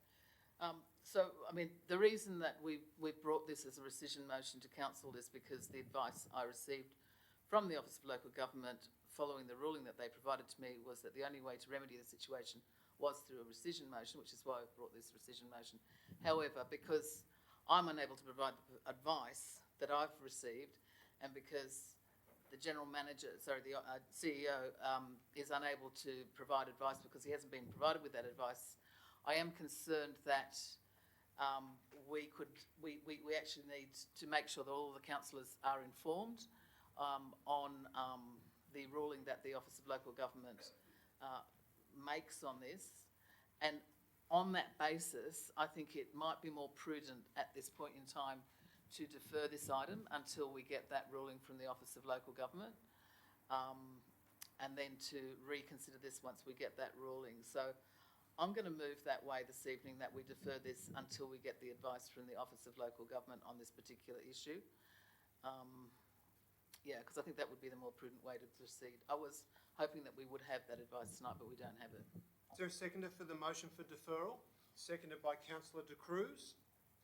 I will provide one minor piece of information, which is that both Councillor Lockie and Councillor Hesse have written to me to indicate their intention to withdraw the comments referred to. Point of order, that is subject to legal professional privilege, particularly in the case of Councillor Hesse, who has not written to you. As I am acting for him, and that information should not be made public. I'm sorry, Councillor. And I refer you Councillor to Steer, Regulation 182 of the Local Government Regulation. Or in your role as Councillor Hesse's legal counsel? I'm speaking in both roles. Well, I'm sorry, you're not able to speak in both, and given that Councillor Hesse has withdrawn from discussion of the matter, do you wish to make a declaration of interest? I will make a declaration of interest. It is a... Prior to doing so, I'll just indicate to you that at the beginning of the meeting, we did ask for disclosures of interest, and both Councillor Lockie and Councillor Hesse indicated that they would declare a conflict of interest. Is there a reason that you didn't do so? It's not a conflict of interest. As I disclosed in the last meeting, and this is why I didn't do it in the beginning, because I thought that disclosure was still current. If that was wrong, I do apologise. I'm sure you're aware but that's not the it is a case. significant non-pecuniary interest because I'm acting, as I disclosed at the last meeting, for Councillor Hesse pro bono. That means I'm not accepting a fee for payment. Okay. Point of order, it's actually... No, I'm going to call the meeting to order. And, Sorry, I'm and going to call the on meeting that to order. basis, I was allowed to... I'll call the meeting to order. I'll call the meeting to order. If you could resume your seat, please, Councillor Steer.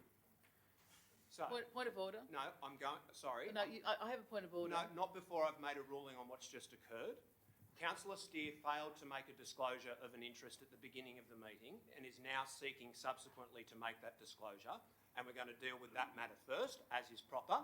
So, is there someone who will move to accept that disclosure? Okay, point of order. No, sorry. No, I have a point of order about your ruling. What ruling have I made? The point of order is that according to the Code of Meeting Practice, you are not allowed to actually tell another councillor that they should be declaring I haven't done so. You did. That's exactly what you asked a did question. to Sorry, Councillor Steer. I'll adjourn the meeting if you prefer. Councillor Steer has voluntarily made a disclosure, and I'm seeking to make sure that it's recorded. And you asked her to make No, I it. didn't. I just asked whether she was acting in her role as Councillor Hesse's legal counsel or as a councillor. Well, I would say that you are... Well, I think that is actually in breach. Would you prefer that I adjourn the meeting or that we deal with Councillor Steer's disclosure of interest? Okay, so Councillor Stamoulis is moving that that disclosure be accepted. Is there a seconder for that? Seconded by Councillor De Cruz. All those in favour? Against? Declare that carried. And can I just get clarification, Councillor Steer, that's a non-significant interest that you're declaring, is it? No, it's a significant non-pecuniary interest. Well, you would need to leave the chamber in that case prior to this debate having been initiated. Why, when I was allowed to stay in the chamber on the previous occasion, having We'll made seek that same advice. disclosure? I'll seek advice from the council officers. If a councillor declares, as has occurred now, a significant interest in a matter, are they able to participate in the debate? I'll just put that question to the officers.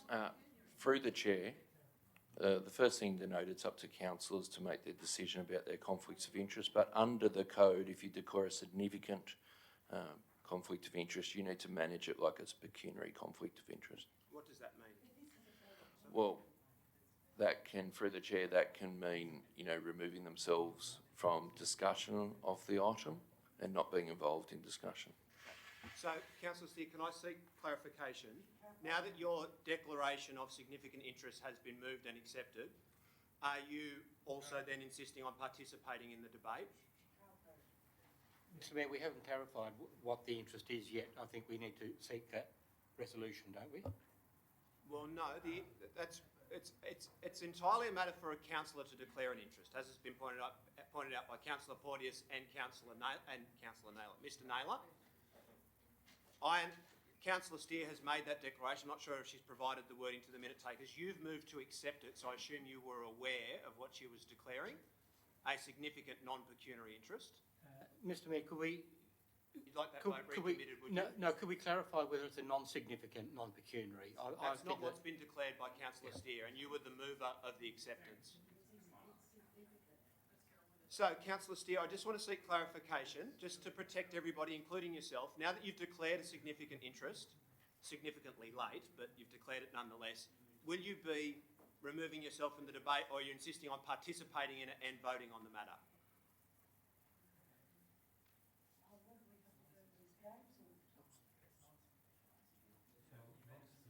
I'll adjourn the meeting for a period of 2 minutes so Councillor Steer can work that out.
Councillor Porteous has moved deferral of the matter, seconded by Councillor De Cruz.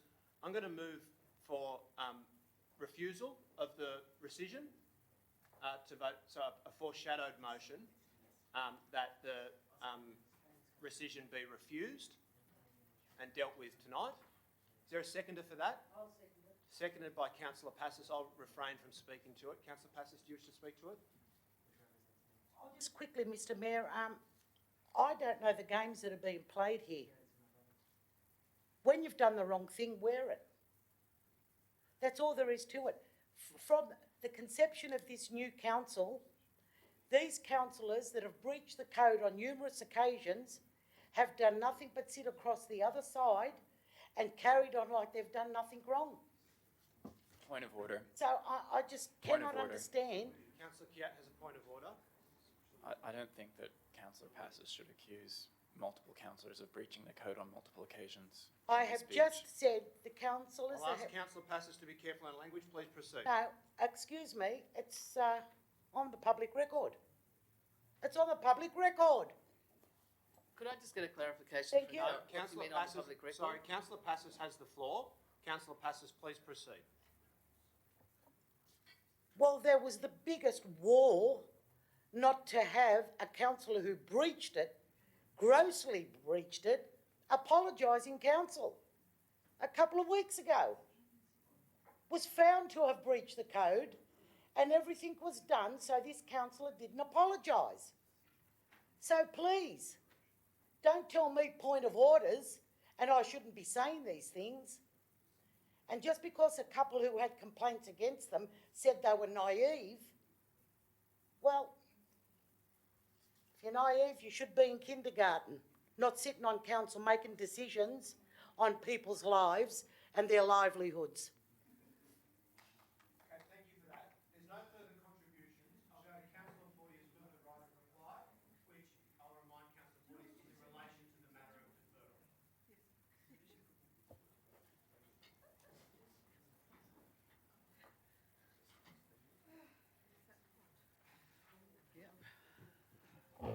Okay, so look, it obviously, you know, this is actually not a debate that we're having here. This is some sort of peculiar kind of them and us going on, which is not actually good process in terms of council, and it's not fair on our community as well to be approaching this in this way. There are processes which have not been adhered to. Councillor, I'm going to ask you to remain relevant. You have not moved a motion for rescission. You have moved a motion for deferral. If you wish to make the argument for deferral, please do. Councillor, are you intending to continue to interrupt my my speech, or will you let me speak unimpeded? I'll remind you that you need to be I don't relevant think to the motion. I don't think anything I was saying was non-relevant. It was completely relevant, and I would ask that you allow me to continue. I've reminded you. Please proceed. As I said previously, the point with this is about good process for council, and we're not seeing good process for council. The reason that I'm proposing that we have a deferral of this is to ensure that all councillors are privy to the information that I am privy to, but I am unable, because I have had a ruling from the Office of Local Government that I am unable to share the information that I have with the other councillors. And I think that that's important information that would in fact influence the decision in terms of how people would vote on this particular motion, because as a council we're going to have to wait 2 or 3 weeks for that information to be provided to the whole of council. I think that good process means therefore we defer this item until that information is available for everyone. If you don't want that information, if you don't care what the Office of Local Government says, if you're going to completely ignore what the Office of Local Government says, if there's no point of order. Councillor Passos has a point of order. I don't like to be told that we're ignoring the Office of Local Government. I know nothing about what the Office of Local Government's doing. So you're only just telling us now something about the Office of Local Government. If you have a problem... Ask that the point of order be addressed to me. Mr Mayor, I want to know, are we getting little threats from across the room about the Office of Local Government? I'm not aware of anything. And if you have, or anyone else... I think I understand the gist of your objection. Yes, has been to the Office of Local Government, I'm led to believe until there's a finding or an outcome, it's supposed to be confidential. Okay. and it should not be raised. Thank you, Councillor. I simply note that the CEO has updated us on the fact that no advice has been received from the Office of Local Government about the matter, and I'll go back to Councillor Porteous to conclude her right of reply in regards to deferral. Thank you. The point that I'm making is that our CEO has provided us with the information that there is a ruling that will come from the Office of Local Government, and it will come in 2 or 3 weeks' time. That ruling will inform the rescission motion that is before you tonight. Without that ruling, you are basically making a decision based on the original decision that you made when you originally voted on this motion. It was my hope that you would have had that ruling. Point of order, it's still go. I'll wear that ruling. I'll wear it myself individually. I'll wear that ruling. Do not try. Councillor Passes. These are veiled threats from across the room that you wouldn't be game enough to go for this because I've been to the Office of Local Government. Please resume your seat. Councillor Porteous, please proceed. So the point with this deferral of this motion is simply to enable all of the councillors to have that information before them so that they can make an informed decision. My concern is without that information that they're relying on a decision that was being made previously, and I'm concerned that that decision was erroneous, and therefore the best course of action is to defer this until that information is being provided to them. So I conclude there because I am unable to say more at this particular point in time, except to say that I would urge councillors to be prudent and to be very, basically to... Mr Mayor, I move the vote. Put it to the vote, please. We're up to the right of reply. The vote is going to be put, Councillor Passes, to adhere to the best processes that we can aspire to as a council, and I don't think we would be doing that if we just tried to push through a refusal, which is what I believe is being proposed. So in the spirit of good governance, I would ask that we support as a council a deferral of this until we get this ruling from the Office of Local Government. Thank you. Okay, I'll now put the primary motion, which is for deferral. If that's defeated, we'll deal with the foreshadowed motion, which is for refusal of the rescission. I'll put the Porteous de Cruz motion. All those in favour? 1, 2, 3, 4. All those against? 1, 2, 3, 4, 5. That has been defeated. I'll put the foreshadowed motion moved by myself, seconded by Councillor Passes. All those in favour? All those against?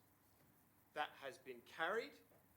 And I will note for the benefit of the minute taker that the Chief Executive Officer has informed me that Councillor Steer has absented herself from the room based on her declaration of a significant interest. Next item, item 13, notice of motion pedestrian safety. Councillor Passes. Yes, Mr Mayor, thank you very much. First of all, I'll say I am not happy with the report from the officer on this. I did let the officer know up front that I was putting this motion up. I sought some information and I was told what's in his report, which to me is not good enough. And I thank the General Manager for just getting onto this immediately. He agreed with me that it's a very serious issue and something should be done. Now, the figures we have in front of us on deaths are not correct. They're up to 217. If I'm not wrong, there's at least been 4 deaths that I know of personally on top of those figures, if not more. Now, I'm told that we have a safety campaign going, pedestrian safety campaign. Well, I'm afraid to say I haven't noticed it. I'm not here to bag the staff. I'm here to ask the staff to do something that achieves results, that we don't just go through the motions and say we have a safety campaign going. We've had 2 deaths recently just down the road in Milton Street. We had a cyclist killed in Camperdown.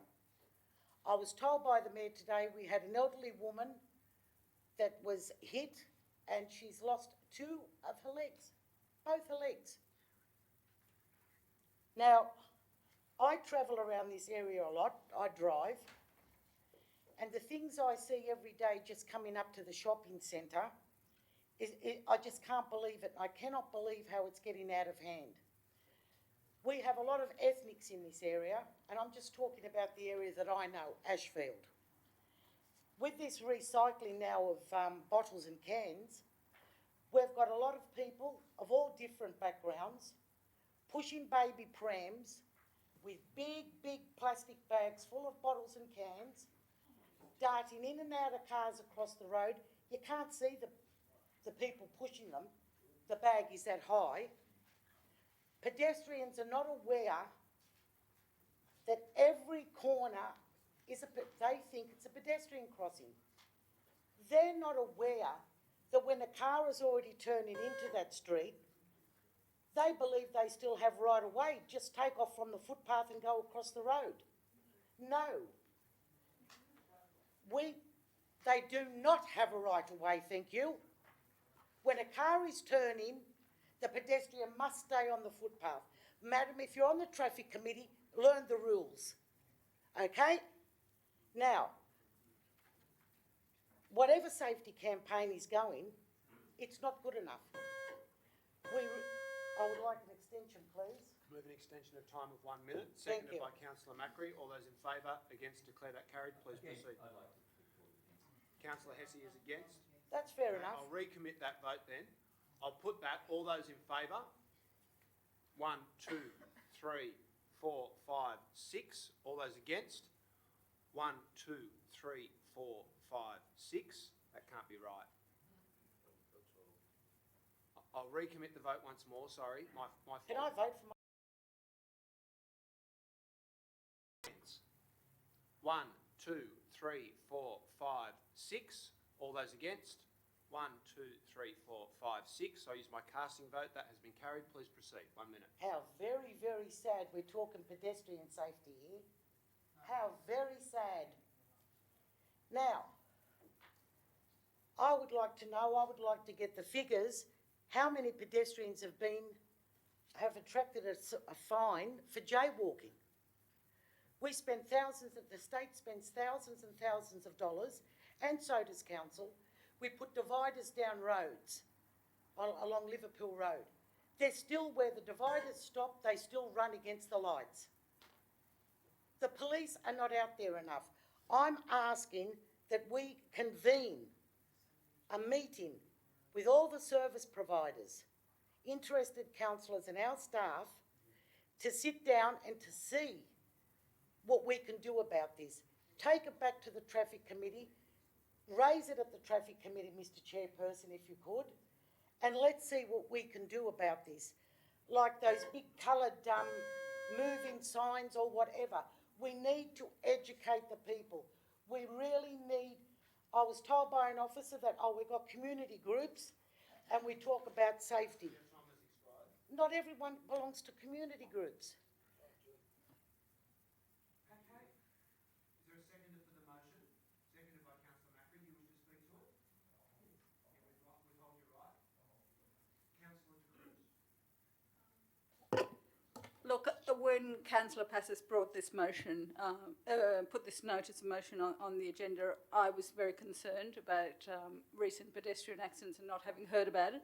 So I did a bit of a Google and discovered that it was an 89-year-old man who was killed on Milton Street. This is due to the police reports, and the driver has subsequently been charged. And I believe the woman who had the accident was on New Canterbury Road in Dulwich Hill. With regard to Milton Street, that accident happened at the intersection of Georges Road and Milton Street in Ashfield, and there is actually a $300 million project by RMS to fix up that place, including putting in a pedestrian crossing. I know that. The Liberals are doing it. I was with the minister when he...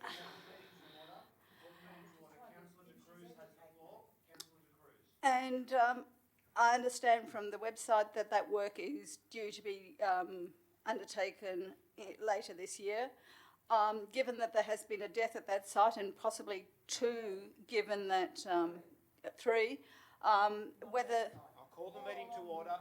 Councillor Passos, I call the meeting to order. Councillor De Cruz has the floor. Well, this one sounds like it's specifically at this site. So I would hope that Councillor Passos would accept an amendment to write to RMS to request that they bring forward that works at the intersection of St George's Road, Georges River Road and Milton Street. Thank you. Thank you for that. Councillor Stamos, then Councillor Hesse. Thank you, Mr Mayor. Fellow councillors, I'm looking at the data for the injury rates, and it's showing me that in 2017, 544 people were injured. Now, let's say 10% of those are quite serious injuries, possibly debilitating a person or significant times off work. That's a large number. We'd be looking at 54 people in 2017 and going back to 64 in 2013. I don't know what the figures are going to be like this year, but that sort of worries me a little bit that we have quite significant rates of injury. And in fact, when I look at levels, so I'll be supporting the motion on that data. Thanks. Okay, thank you for that. Councillor Hesse. Thanks, Chair. Look, I'll be frank, I'll speak in opposition to this motion, and I want to foreshadow a matter arising, or foreshadow a motion that Council write to the New South Wales Government to request the RMS that they reduce the speed limit on residential streets across the LGA to 40 kilometres an hour. Because the issue that Councillor Passos has raised is serious, and I recognise that it's of course picked up in the Mayor's notice of motion around the management plan for St Peter's Public School, and picked up indeed by Ms Goldfeder, I think, in her conversation to us earlier. And it's something I've certainly received advice from residents, that they're genuinely concerned that on our narrow streets in the inner west, that the speed of many vehicles is significantly excessive, and that people will make errors of judgment, as will drivers. I think blaming pedestrians for being run over is really not a very useful way. We have to acknowledge that there is a power imbalance. A car is going to hurt you. I know, as I can certainly say as a cyclist, I take immense care, but I'm aware of many friends that have been hit, and that's not been their fault, it's actually been the fault of drivers. Speed has often been the issue. And I think if we're going to address this seriously, the ongoing pedestrian campaigns that have been run by every level of government need to be assisted by looking at the reality of our inner urban areas. They are much more heavily peopled than they were 30 odd years ago. More people own cars, which is not necessarily very useful. And we actually have to acknowledge that we have to put the interests of pedestrians, which particularly include children with their parents taking them to school, and elderly members of our community. Dealing with fast-moving traffic is a very complex thing, and trying to blame or somehow put the blame on pedestrians is not a very useful way to go. I'm only listening to what you said, Councillor Passos, and I think that my foreshadowed motion is a much more useful way to go. Thank you for that. Have you provided the wording of that foreshadowed motion to the minute takers? Councillor Kiat. I've got a question, I guess, for the Chief Executive through the Chair. Thank you for providing this document, and thanks to the Group Manager of Roads and Stormwater for their comment. I guess my question is, we've got a motion here or proposed resolution which is suggesting that we develop a campaign, that we meet with emergency services, and that we require funding. My reading of the comment is that we already receive funding to run pedestrian safety campaigns, and I presume that involves some meeting with emergency services. Can I just have confirmation that we're already doing these three things that are on the table at the moment? I'll put that question to the Chief Executive Officer. Thanks, Councillor. I think the import of the motion from Councillor Passos is the work that's is being done to date and is being funded is not sufficient to deal with the quantity and the difficulty of the problem, as Councillor Stamoulis pointed out. So I think this is an important issue, is not only what we're currently doing, but to step up the campaign in this area where we seem to be having more people hurt than other parts of the metropolitan area. There's significant risk here because of some of the issues that Councillor Hesse has raised as well. The speeding is an issue, particularly on the main roads, and we've got all the issues about the laneways and kids and schools. That this is a much busier area than not just 30 years ago, Councillor Hesse, but perhaps the last 5 or 10 years. And we've got a real problem. So the campaigns to date have been effective, but I think the input again from Councillor Pass is that we need to do more because the problem is going to get worse. Okay. Does that address your question, Councillor? Yeah, if I could just briefly speak. Look, thanks for this. This is useful information. It shows that fatal crashes have declined over the past, well, from 2013 to 2017. The number of crashes have declined significantly. That's great news. It's good to hear that RMS thinks that our existing road safety program is delivering well, and I'm glad that the Chief Executive takes an active interest in this and can see that we can improve. And I think that obviously 3 deaths is 3 too many. So yeah, thanks to the Chief Executive for his work on this. Thank you for that. Councillor Macri. Thanks, Chair. I'd just like to put my weight behind the motion here. I think the other motions that have been brought up by the other councillors actually only go to strengthen this motion, and I thank Councillor Passis for bringing this up. It is a very sort of difficult subject where people misconstrue comments. It's not about putting blame on pedestrians, it's their fault. This motion is in their interest because as a driver, I drive, but I also walk on the street as well and cross the roads. And, as a driver, I'll tell you now, coming to work, I always dread coming to the pedestrian crossing at Banana Joe's because in the morning the sun is right in your eyes and you cannot see pedestrians until the last minute. Now, unless pedestrians are aware of that, who's to blame? So we need people to work together to avoid accidents and understanding. And education is part of this. I mean, it's embarrassing. It upsets me when I have to recount the story of the day I drove my brother to school one day, and I dropped him off, and he ran across the road, and he got hit by a car. And I looked up in the rearview mirror as I was driving up because I was running late for work, and I didn't, what's all this commotion? What's all this commotion? I saw people running everywhere, and then I just had this horrible feeling, and I stopped and I pulled over, and I ran back, and I saw my brother on the ground, and I said to him, "Are you okay?" He goes, "Oh," and he was in shock. He couldn't feel his legs, and it's the most horrible thing. Now, he acted without proper knowledge of how to cross the road. I thought he would know how to cross the road many times before, but sometimes you need that message to come back to you. It annoys me no end to see people talking on mobile phones when crossing the roads. That sort of message and those sorts of things have to be reaffirmed in a program. And if we can seek funding from the state government to bolster this program, along with the other amendments, I'm happy to support those as well because I think they're good.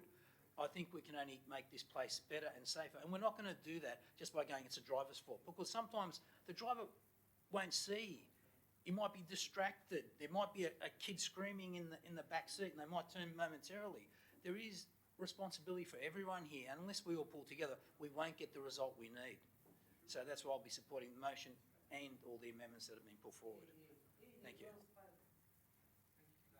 Councillors, if there's no further discussion, I'll just go to the amendments very briefly. Could I just make an amendment rather than foreshadow the process? Okay, no problem. So Councillor Hesse has, both Councillor Cruz and Councillor Hesse have proposed amendments. Councillor Cruz is that Council writes the RMS to review the plans for the intersection of Georges River Road and Milton Street, Ashfield. And the Hesse amendment is that Council writes the New South Wales Government to request a reduction in the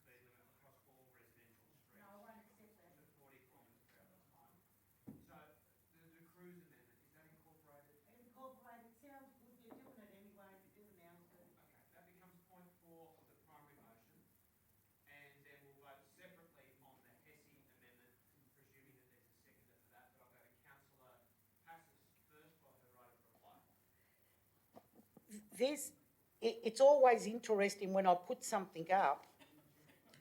First, councillors don't even want to hear the debate. Then all of a sudden they want to jump on it and put all these amendments in. I'll accept Councillor De Cruz's amendment. That way she'll vote for the motion. The 40 kilometre, it's not going to work. They're not even policing the 50 kilometre zones. So why are you asking for 40 kilometres? It's absolutely ridiculous. And it's that busy in the inner west, you can't go in most of the streets more than 40 anyway, 30 half the time. So we have to look at it. We have to also look at what we're doing with the schools. Schools were built 100 and 150 years ago, and they're built in built-up areas. And no matter what safety measures we try to put in place, the kids are not going to be safe. There's nowhere for the parents to drop the children off. We've got to have vision. We can't be just here for one term of council or the next term. We've got to have vision. We have to work with the government. We have to look, the population's growing. Do we have the schools in the proper areas? We've got to start building schools in different areas where they're not near highways, they're not near busy roads. At the time they were built, there was probably buggies, horse and buggies. Now we've got schools on highways and very busy areas. It can't work. We can't keep putting chicanes in and raised beds and crossings and signs and fences. We can't do it. We have to have vision. But at the moment, we really need to educate our people, especially our elderly and especially the people of different ethnic backgrounds. And I'd like to ask a question because I don't have young children, I'm too old. Do they still have the safety classes in the schools? Do they still have the police and everyone going to the schools and teaching the children? Well, that's good. I suppose another thing, most of the kids are getting driven to school. They haven't even got time to use the things they're taught. And when the rare times that they are on the street on their own, I only hope that they're taking on board what's happening in the schools. So that's the motion, and I would like everyone to vote for it. And we don't just have this motion passed and nothing happens. I'd like something to be done as soon as possible, as a matter of urgency. Thank you for that. We'll now vote on the amendment from Councillor Hesse. Is there a seconder for that? Seconded by Councillor Steer. I'll put the amendment. All those in favour, please raise your hands. 1, 2, 3, 4, 5, 6, 7, 8, 9. No. Not against. Are you against it too? Sorry, I'm now confused. I'll recommit it. All those in favour of the Hesse amendment, please raise your hands. 1, 2, 3, 4, 5, 6, 7, 8, 9. All those against?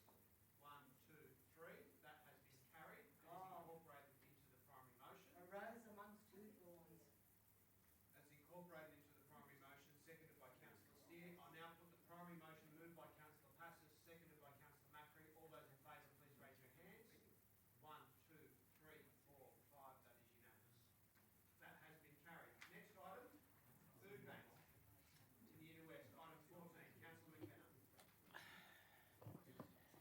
Some time ago, I was asked to how that we could help Foodbank, and we've come up with this that council convene a meeting of the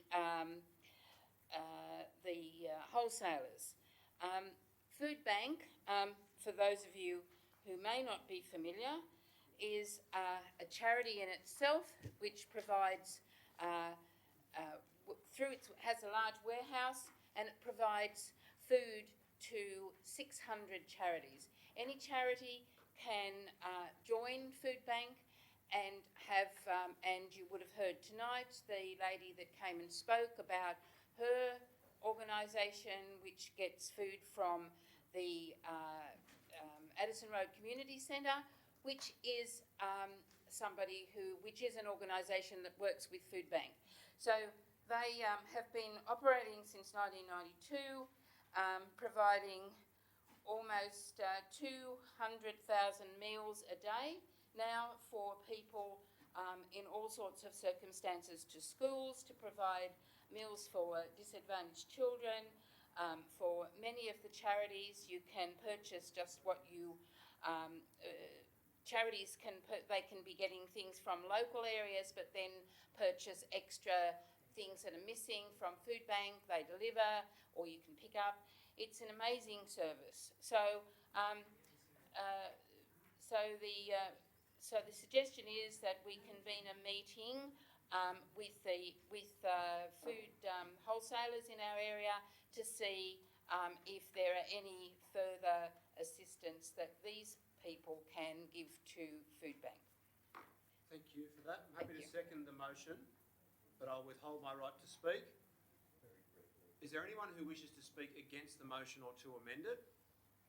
So, just a series of people who wish to speak in support? Very briefly. You wish to amend it? Okay. I'll go to Councillor Hesse to speak in support first, and then Councillor De Cruz to amend. Very briefly, I'd like to congratulate Councillor McKenna for bringing this motion to Council. I'm aware, having attended with Councillor Iskander a couple of weeks ago at the Addison Road Community Centre, the great work the food pantry is doing down there.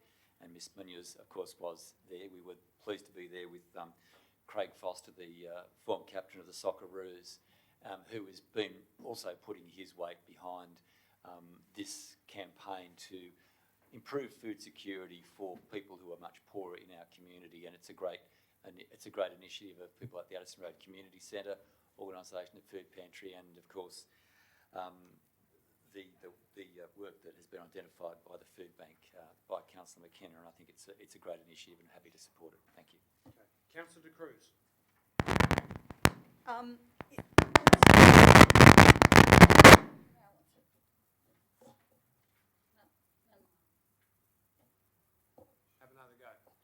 Have another go? Okay. Yep.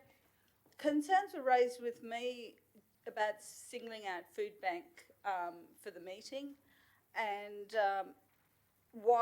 in fact I had a look at the Addison Road, and they specifically say on their website that they're keen to work with wholesalers as well directly. So, and I also spoke to the Asylum Seeker Centre, and they get their food from various sources. They did say that they actually buy their food items from Foodbank at bulk discounted prices, but they also get lots of donations from various people, and they also use OzHarvest who visit them 3 times a week. So my concern with the notice of motion as it stands was that it was very specific to only Foodbank, and I was hoping that Councillor McKenna would consider expanding it to include other organisations who are working in this space for the meeting, and also perhaps consider a further amendment to actually hold a forum to look at food security in a wider context. It was pointed out that food security is not only emergency food, it includes transport to get to shopping centres to purchase food, it includes Meals on Wheels, community gardens, community meals, where people actually get together and cook meals together. So there's a whole much broader area to look at if we're going to be concerned with food security.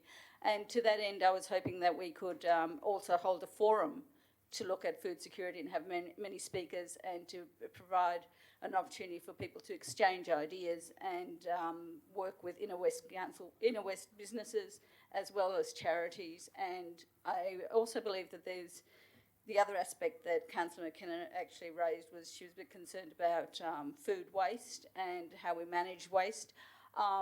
And in that space, there's also several small companies who've set up collecting things like coffee grounds and things like that. So I think that there's an opportunity for Inner West Council to host a food security forum, and I hope that other councillors will support this notion. So my amendments which I'll send in a second, are that we broaden this meeting with wholesale businesses to invite other organisations working in this space, and that the Inner West Council, and that we get a report back on holding a forum on food security. Thank you for that. I might speak briefly to that amendment. I don't see how the intention of this motion could be interpreted as excluding anyone working in the sector. The truth is Foodbank provide about 70% of all of the food that goes to charities across New South Wales, so they're the major operator doing the most good on the largest scale, and they've approached the council via Councillor McKenna to ask if we could do something constructive to bring together food wholesalers within the Inner West. I would never interpret that to say that we were going to turn anyone away at the door. If Oz Harvest or anyone else wanted to turn up, there's no problem with that, I wouldn't think. And so I have no issue with that, pending the nature of the wording of the amendment, which I haven't seen.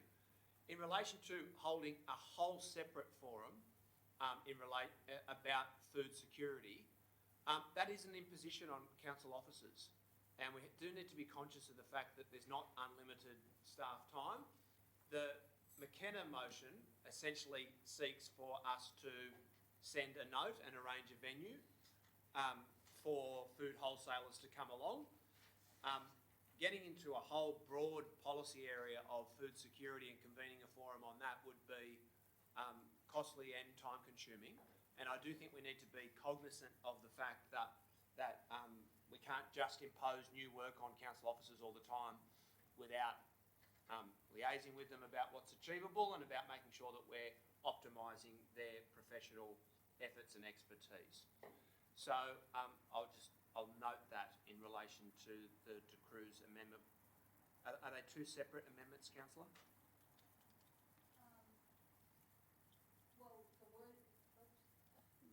It was the amendment to the wording here to just expand Foodbank and other organisations. If Councillor... Okay, no problem, we'll deal with that. So, councillors, further discussion? If not, I'll go to Councillor McKenna for her right of reply. I do feel that if you're going to have a meeting for an organisation, inviting a lot of other people in is going to make it a much bigger event than it needs to be. From a Foodbank point of view, people can come or not come if they have no interest. The wholesalers can come or not come. If they don't want to, they're not being pressured to come. But if you come along, you would be talking to Foodbank about how you will fit into the services they provide. And they do provide to more than 600 charities in New South Wales. They do run a huge organisation, and this can be a fairly succinct and concise meeting where people learn immediately where they're going to be able to and how they're going to donate or whatever it is that they do with the food that they take in. From a food security point of view, this is an excellent way to make sure that food is not wasted. Less than 1% of the food that Foodbank take in actually goes to waste. So everything they get is used. So, I mean, that's a really good outcome.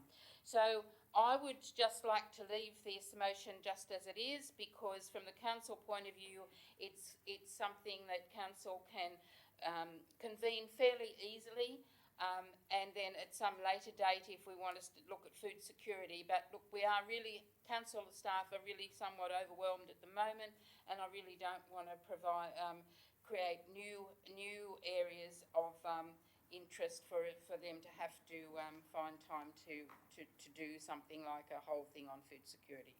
Thank you for that. Are there seconders for the two De Cruz amendments? There being no seconders, they're both seconded by Councillor Porteous. I'll put the De Cruz amendments in succession. Point 1, generalise the notice of motion to include other charities, etc. All those in favour? 1, 2, 3, 4, 5. All those against? 1, 2, 3, 4, 5, 6. That has been defeated. The second amendment, that a separate to get a report on a separate forum on food security. I'll put that. All those in favour? 1, 2, 3, 4. All those against? 1, 2, 3, 4, 5, 6, 7. That has been defeated. I'll now put the primary motion moved by Councillor McKenna and myself. All those in favour? All those against? That has been carried with Councillor De Cruz and Councillor Macri against. Oh, sorry, with Councillor De Cruz against. Next item. Item 15, air ventilation of homes in St Peters. I think the motion is self-explanatory. I will withhold my right to speak to it. Is there a seconder for the motion? Seconded by Councillor Lockie. Does anyone else need to speak to it, given that I'm not as the mover? Right. Councillor Hesse. Look, I'm not opposed to it, but I think it needs... It is a serious motion, and I know it follows motions by myself and Councillor Lockie on similar lines, but yours has a different end point. And I think it's salient for us to recognise that the state government has damaged our communities significantly, particularly the communities of St Peters. And I recall, and this is where it gets me, I have to say, seeing the end of much of Sydenham when the third runway was opened in 1995. That may be before a lot of people remember, but a vibrant and existing community was destroyed by the opening of that runway. And the damage done by this WestConnex to the community of St Peters, and I recognise the two members of the community who are sitting here tonight, is no less. And I'm in sympathy with the Mayor's motion. I'm not criticising the Mayor for one single moment for bringing it forth, but I don't think it should go unremarked that these communities are deeply damaged by the actions of state and federal governments, which do not value the people who live in these places when they consider these projects. And it is with a deeply heavy heart that I will support it, but having seen the destruction of two communities in my ward in my time, this is not something that I am at all pleased with. Thanks.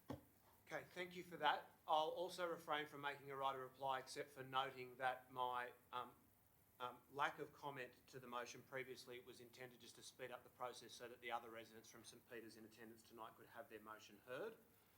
I'll now put the motion. All those in favour? Against? Declare that carried. Did I clarify a seconder? Yeah. Who was it? Councillor Lockie. Excellent. Next item, traffic management plan for St Peters Public School and surrounds. I'd like to thank the two representatives from the P&C for attending tonight, and thank you also for your patience in hanging around until now. They've spoken more eloquently than I could in relation to the matter. I attended recently a P&C meeting at St Peters Public School and was struck by the genuine sense of desperation amongst parents about the safety problems down there. And there has been a perfect storm of infrastructure projects and neglect from regulatory agencies in relation to St Peters Public School and its surrounds. And it is only a matter of time, given that both WestConnex and the Metro project have a long time to run, and will leave significant intensification of traffic after they are completed. It is only a matter of time, in my view, until a child is seriously hurt. And there's a long record of safety problems prior to these projects being undertaken in and around that vicinity. So when I was at the P&C meeting, I did ask in the first instance whether the P&C had had an opportunity to meet with council officers, and was informed that they had not, which I thought was a real concern. And whilst the state government has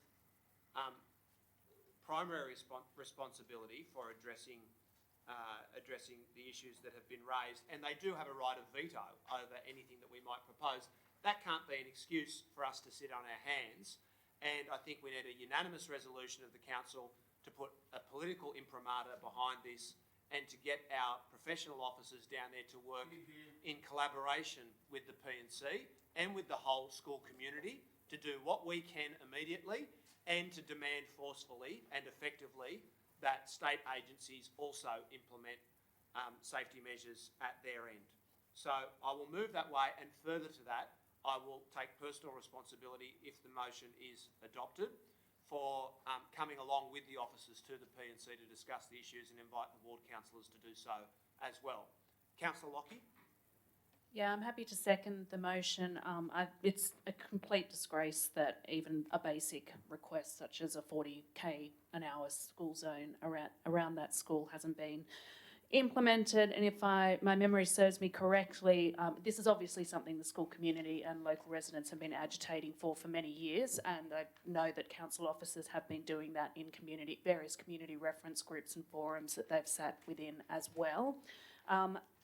If memory serves me correctly, the reason offered for why that zone was being rejected was on Campbell Street was because it would slow down traffic, which would rather seem to be precisely the point, but never mind. And look, and as you say, there is a long list of other schools in our area, not just within our local area, but across the state, where school zones have been implemented, where there are not school gates. In fact, you only have to go the next suburb over to Camdenville Public School, where Alice Street has a school zone and the surrounding streets have a school zone, because it is well recognised that these are streets that are heavily used by pedestrians, by parents and children walking their kids to and from that school, and it's vital to keep them safe.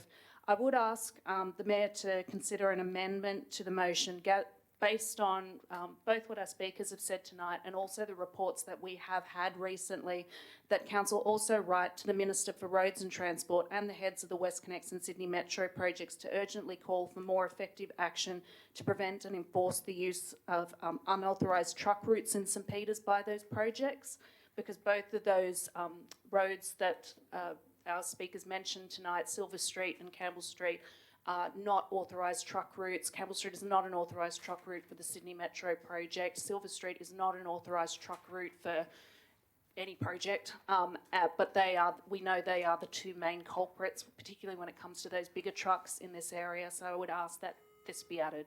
Yeah. Thank you for that. Happy to incorporate that as point 3. There's no further discussion. I'll put that motion. All those... Is that an actual one?